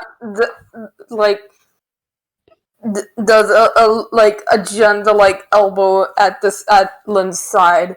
Yep. Detective, please.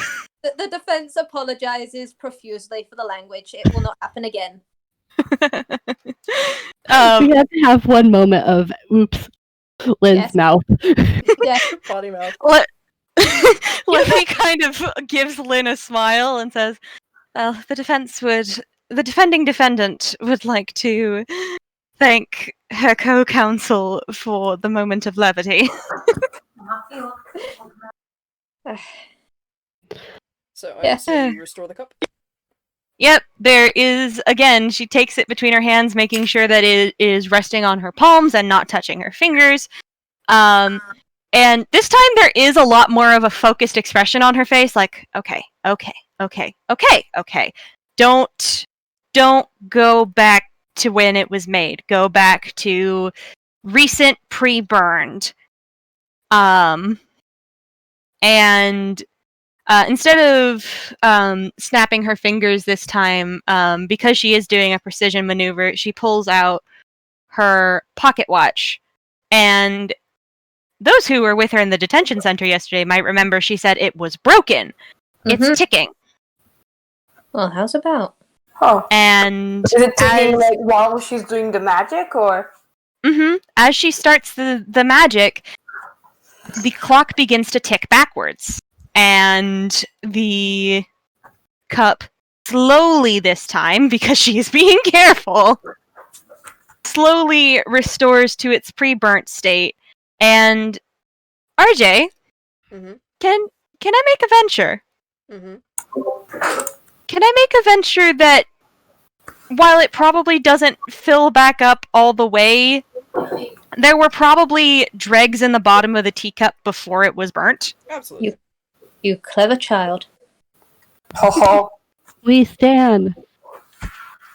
And Adopting this one. I'm still wondering about the fucking picture.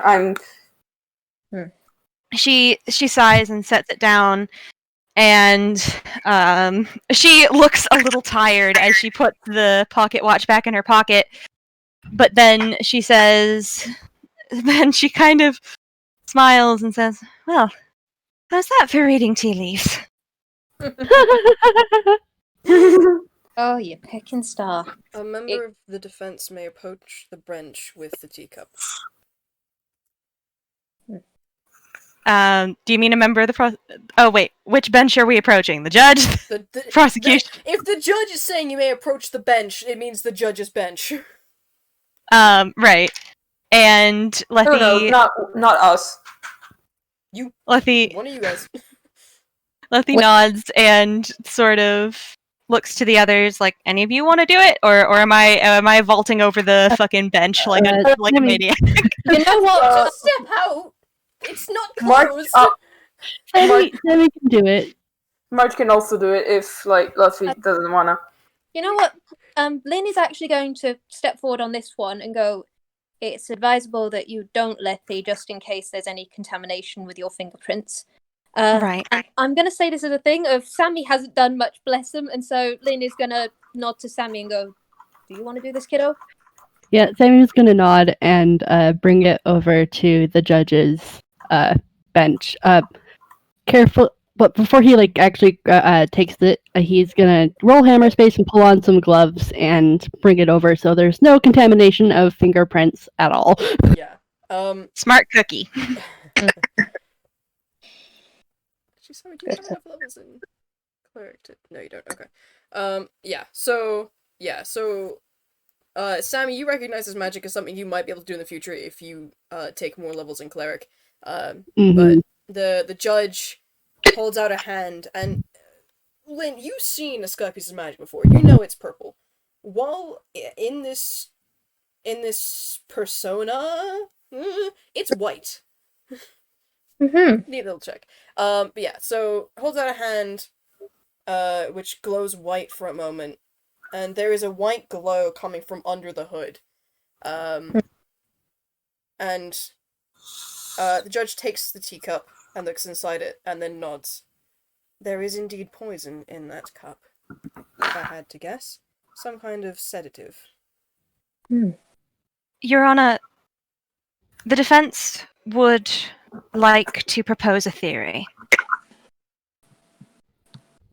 The judge's attention turns to you, and this time you can see that they are indeed gazing directly at you because the eyes are still glowing white.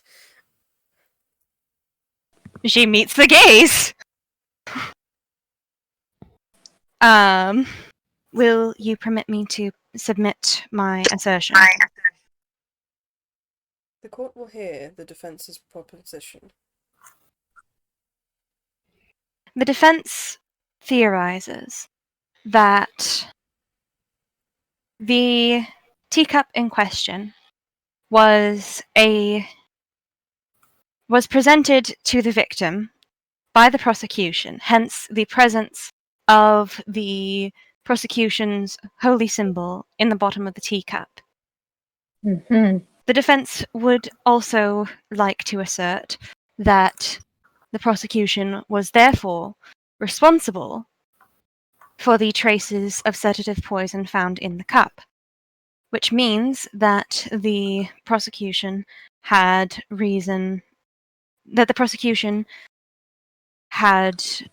drugged the professor. Now, why would she do this? This brings us to the matter of her deity. And Lethe is going to think for a minute, and RJ, I have a question. I know we didn't actually go over this before the game, but also since we are kind of running out of time, can I assert that Lethe might have asked for a book on magic and local deities? Yeah, sure. And she is going to look at the prosecution and say, well, actually, no, she's not going to look at the prosecution. She's going to look at Phasmus and say, I don't know if you would remember, Mix Phasmus, but would the prosecution's deity happen to be the Red Sun? I mean, the name sounds vaguely familiar. I don't know for certain, but it would certainly fit with the. And it just kind of gestures a hand at Yeah. Memento's whole like aesthetic. Just confirming. So, the Red Sun, for those who do not know, and I mean, I didn't know until yesterday, but I did my research. The Red Sun is a deity of the passage of time and of the natural order of things, the rise and fall of the sun over the east and west horizons. This is a group that is known to have a sense of distaste towards necromancers. The prosecution stated that Professor Edmund was her teacher, which goes against her religious beliefs, as members of that religion are not allowed to learn necromancy. And she's going to fix Marie with a very pointed look and say, the defense would like to propose the idea that perhaps the prosecution became a student in an attempt to find a way to either counteract or put a stop to the teaching of necromancy, as taught by Professor Edmund. She therefore would have taken the teacup, poisoned it, given it as a gift after asserting a presence so that she would go undetected. And she looks to Phasmus again and kind of tilts her head and asks, I assume that the prosecution has been a member of the school for a good while? Yeah, I think she joined at the beginning of the year, which was 6-7 months ago. More than enough time to establish rapport with a teacher. Therefore, the victim would have no reason to question it when she gave him a gift. The poisoned teacup, which, if it had a sedative, would explain. And she tries to figure out how to say it for a moment, and then shakes her head and says, the poisoned teacup would have made the victim unable to fight back. Making it very easy for the perpetrator, who the defense does assert is the prosecution, to then pick up the statue of Ozymandias from the desk and deliver the killing blow to the victim's head. However, and her hand goes to her pocket and to the gear around her neck, and she fidgets with them, and there is kind of that look of faint sickness in her eyes as she recalls it. However, the victim did not die as intended. The killer knew that if the death wasn't definite, then the the professor would have been able to be brought back. So she would have used the ability to move time forward. Something I must note, while I am capable of chronomancy, I dabble in matters of the past, for as far as I can tell. I have no means with which to send someone forward in that personal timeline. Therefore, I could not have decayed the professor's body so quickly. However, a member of the religion of the Red Sun would be able to do so, as it is one of their funerary rites to keep a body from being resurrected. And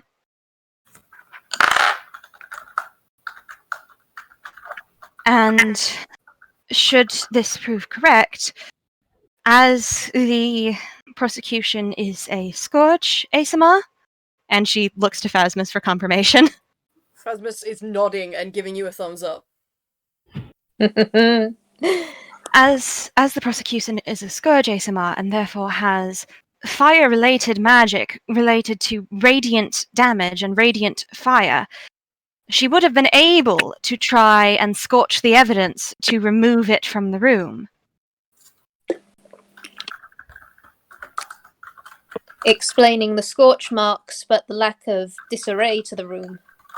There was no struggle, there was no violence, there was only actions after the fact. There's a moment of silence throughout the courtroom. And then several things happen all at once. Oh boy. Uh-oh. I am saying Lin is on guard. If anything happens for the kid, she is going to get in the way. So, oh boy.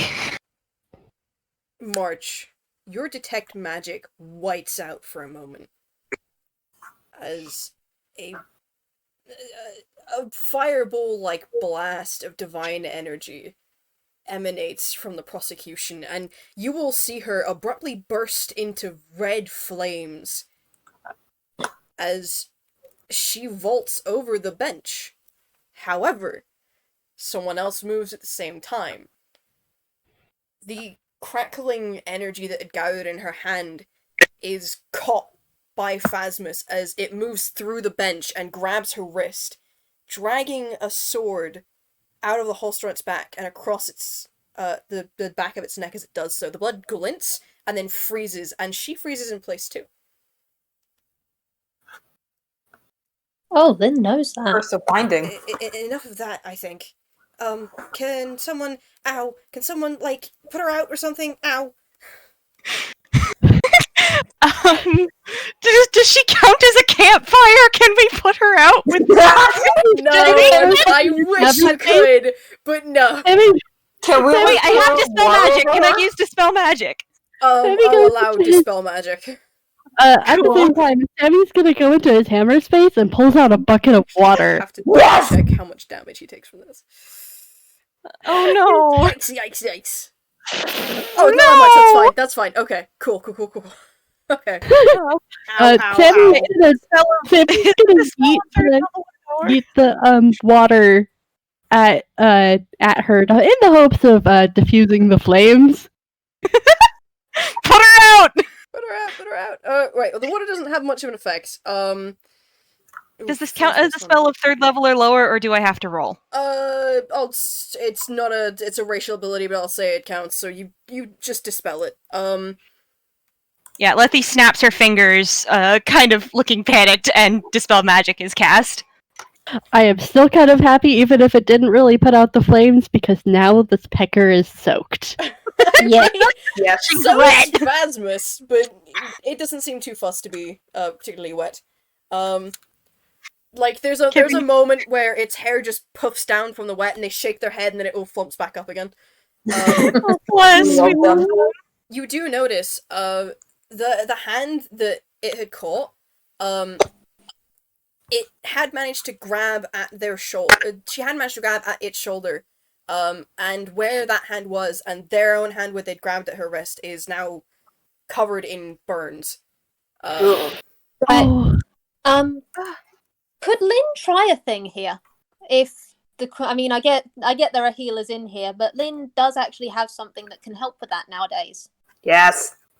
Yes. Yeah. You know what it A is? pair of bailiffs at this point do grab hold of Memento and pull her, like, away and, like, grab hold and secure her. Let's see. Cure wounds. Is cure wounds a touch thing? Yeah. Okay. Yes.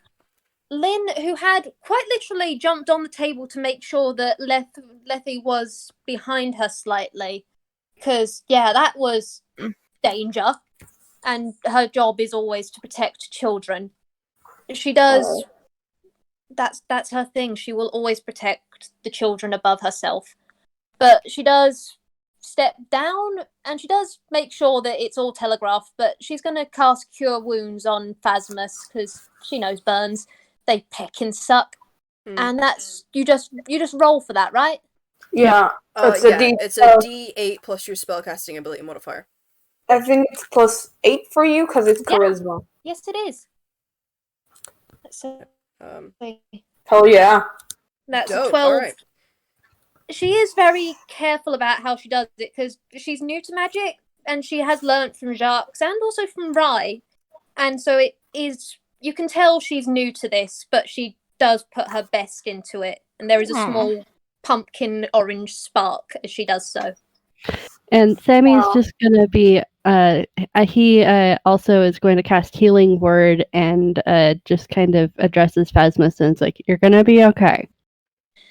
And they are healed for another additional 7.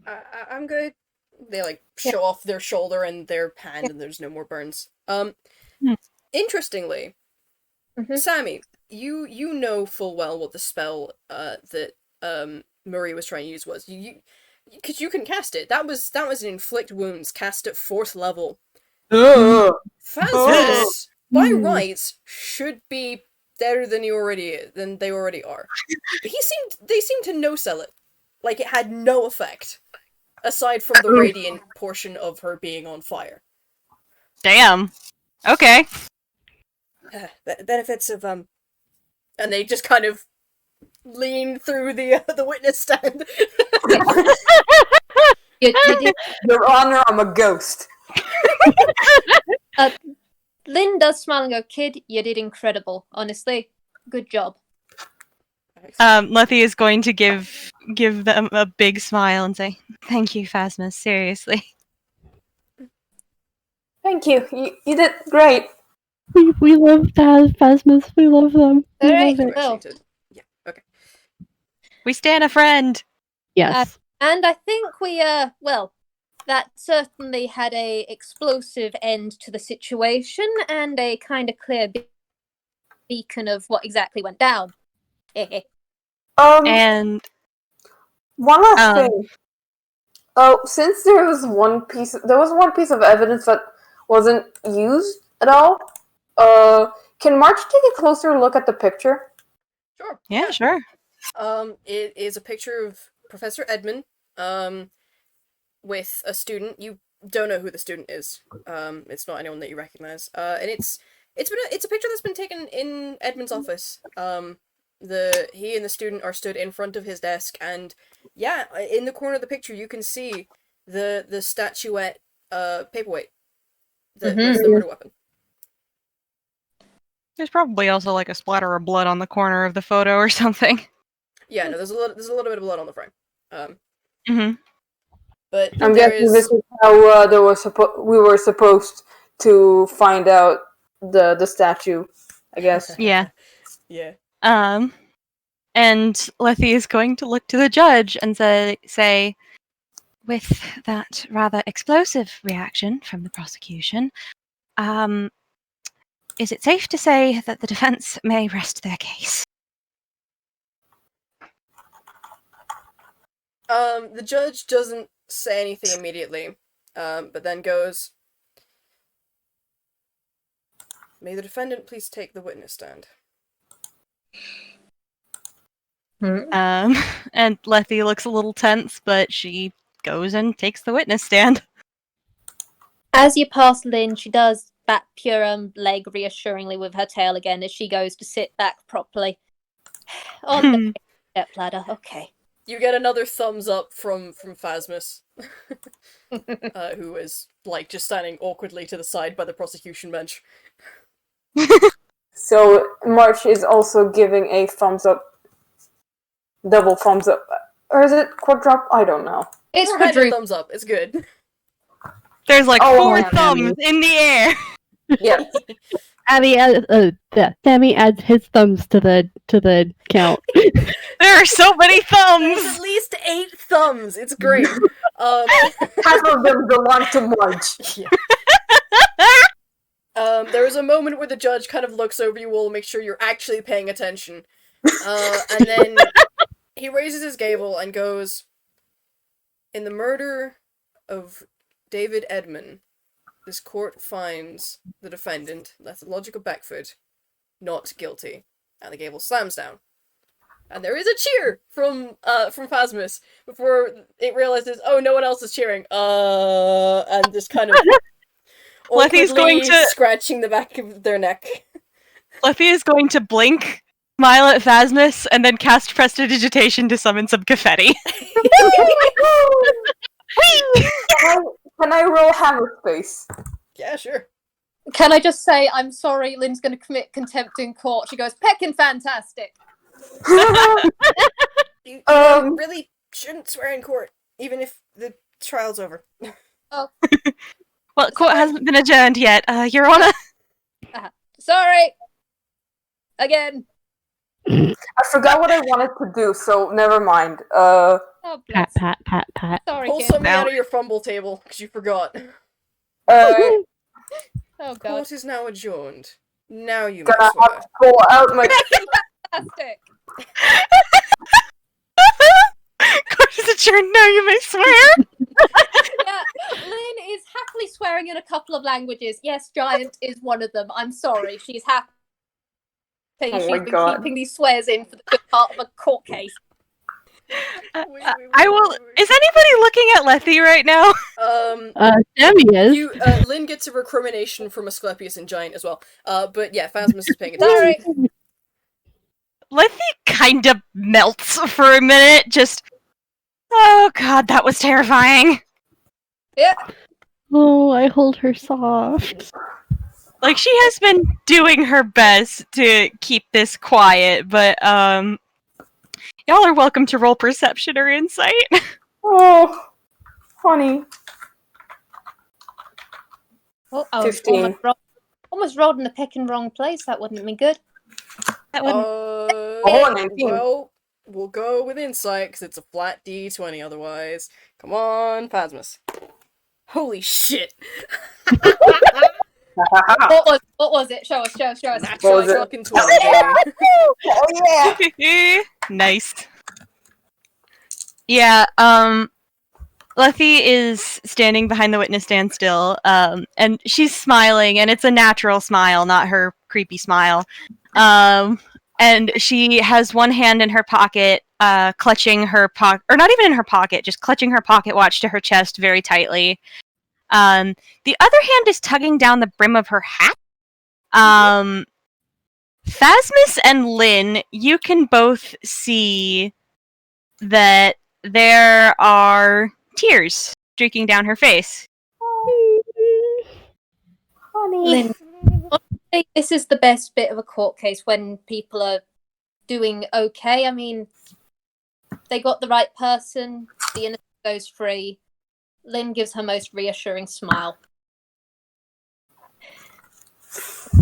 March is just like, well, case over. Yep. Everybody want a hug? Phasmus, We need it. Phasmus walks over to Lethe. Hey, you alright? Sorry, that's a really dumb question. Of course, I'm fine.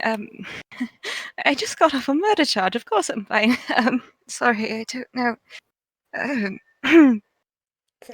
Guys, it's okay if you're not. Like that. You he came into existence and there was a dead person in front of you, and then you were accused of his murder, that would upset most people, I think. So it's okay if you're not. All right. It's a hell of a first day. Mhm. I'll be okay. I'll be okay. In the meantime, if you want somewhere to stay, my parents and I have would be happy to take you if you want. With all due respect, I think for now I have, if I remember right, 15 gold in my possession. I'm going to rent a hotel and just stare at the wall in the shower for a bit. Yeah, that's fair. Yeah. Okay. Lynn is going to give those two a moment because, yeah, she is kind of seeing those two are making a connection. She likes it when people make connections. She really, really likes that. And so she gives them a bit. And then she goes over with her, and she goes into her ham space. And, oh, God, I just realized she is short as Peck, and this place is pecking tall. Okay. Yeah, there's going to be a way up there. Climb. Someone, please. Yep. Climb. In fact, you know what? March, I need you for a moment, kiddo. I need to use your Oh, arms. sure. Marge, I need your arms! March, I'm sorry, kiddo. Can you lift me for a sec? I need to get up to the witness bit. Oh, sure. And he will pick up the Lin. Thank you, kiddo. All right. Lethe, first off, everything's fine. You're fine. And she puts down she has a very elegant teacup in her hand. And she puts it down, and it's got tea, which has got a floral scent to it. And she goes, I've learnt myself that in times of calming down, this is the best thing I've found so far. If you ever need any further help, or just someone who understands this situation, and she gives her business card to you as well, which is bright gold. And she goes, if you ever need any help, or honestly, my door is always open. Okay? You're a good kid and a smart one. Whip smart. And Sammy is also going to walk over to the witness stand and hand Lethe a card as well with his contact information, because if she needs someone to talk to, he's got a nice garden. She can spend some time looking at the garden and just chilling in Toontown. March goes, well, I don't have a card, but you're a friend, so, and he hands her one of his friendship tokens. One of the it's a small white flower with four petals, one of which is black. Aw. God. She is just...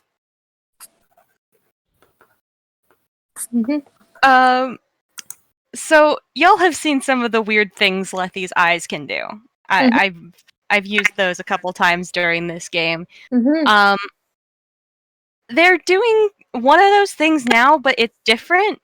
It's like there's a faint ring of gold inside sort of the inner ring of her iris as she is smiling at all of you, and she looks really grateful. She looks tired as all get out, but she... Yes. Mm-hmm. That's why we have calming tea. Which she does accept and take a sip of, because, yeah, I haven't eaten or drank anything since I got here. That would probably be a good idea. Can she say that out loud, please? Yeah, she probably does mention that when she takes the tea and just is like... Right. Lynn pulls out a carton of chili that she keeps on her person and slams it.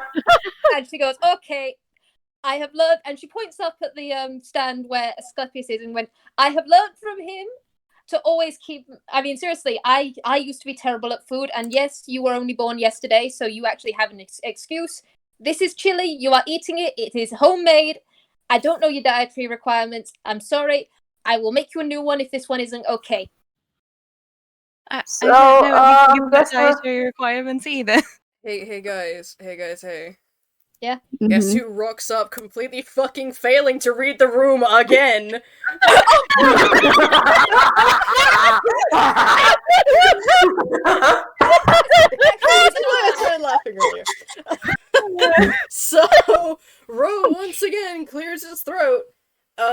Phasmus goes, "Oh, hi, Professor. What's that?" And he just kind of holds out the umbrella to you, Lethe, like, "Here, this is yours. This is yours, I believe. I did promise you I'd get it back to you fast." Hooray! Oh god. Okay. So you saw her trying to smile earlier, and you saw sort of a more natural smile of relief and gratitude from her when you guys were all like giving her, you're our friend and we're willing to talk to you again, and and she was very flattered by that and very happy, and she loves all of you. I hope you know that. But when she gets her umbrella back, there is just a happy chiming noise from her, almost like when, like, it's like if an alarm clock could be happy.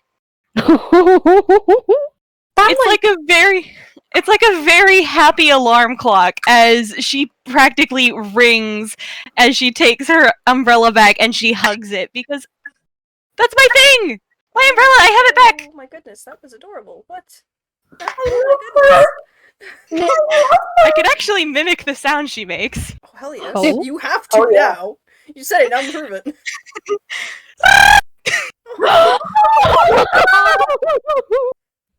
Lynn is honestly reminded of Network, and now you are even more baby in her eyes.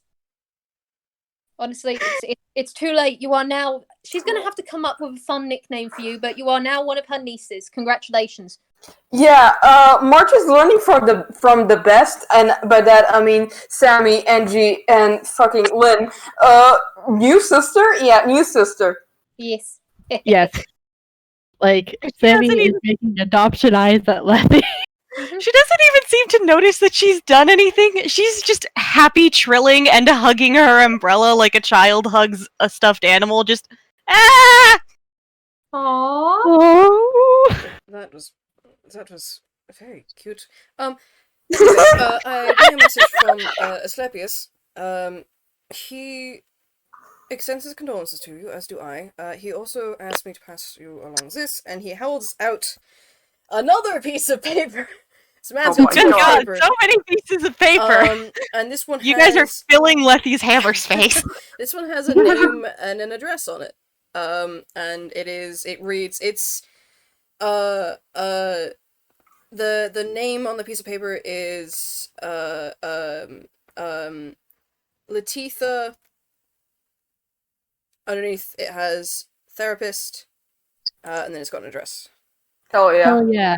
He recommends that you go and speak to her at the very least once, if not multiple times, as this has been an admittedly harrowing experience for most of you involved. Yes. Can Lynn see that piece of paper? Oh, sorry, you go first. Actually, wait, Lethe, I gave the wrong response for Lethe. Lethe's got no fucking clue what a therapist is! So she just kind of blinks and says, thank you?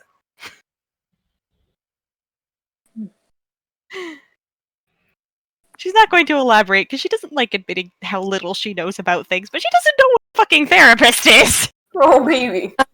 If Lethe shows that, Lynn will actually lean and look over at the piece of paper and try and help with this, because she knows about therapists. She's kind of. Lynn's potentially still being held by March, so she could probably see it. Yeah. Lynn taps you on the shoulder with her tail and goes, "A therapist is... Well, when you go through a harrowing situation, it's good to talk to people, and therapists are professionals in that department. Oh. People you can go to will help you learn how to process your trauma or a bad situation, or just help you be your best self." And Lynn is also looking at this therapist thing, because if Asclepius recommends this person, Lynn has been looking into trying to find a therapist herself, but her background checking is extensive and she is terrified of so many things, so she hasn't found one yet. How tall is Lethe? I mean, she has no reason to take her shoes off, so she's 6 foot right now. Phasmus is kind of, slowly hovering higher and higher in the air as it tries to read this piece of paper that everyone is now looking at. Like you can And she see quietly- it is now actually like in midair, like craning Your its honor, I head. love it. She Lethe kind of snorts and like lowers the paper so the shorties in the room can read it. Oh, thanks. Oh, Lynn is one of the tallest people in the room right now because she's with March. Ha She's proud of this. Yeah.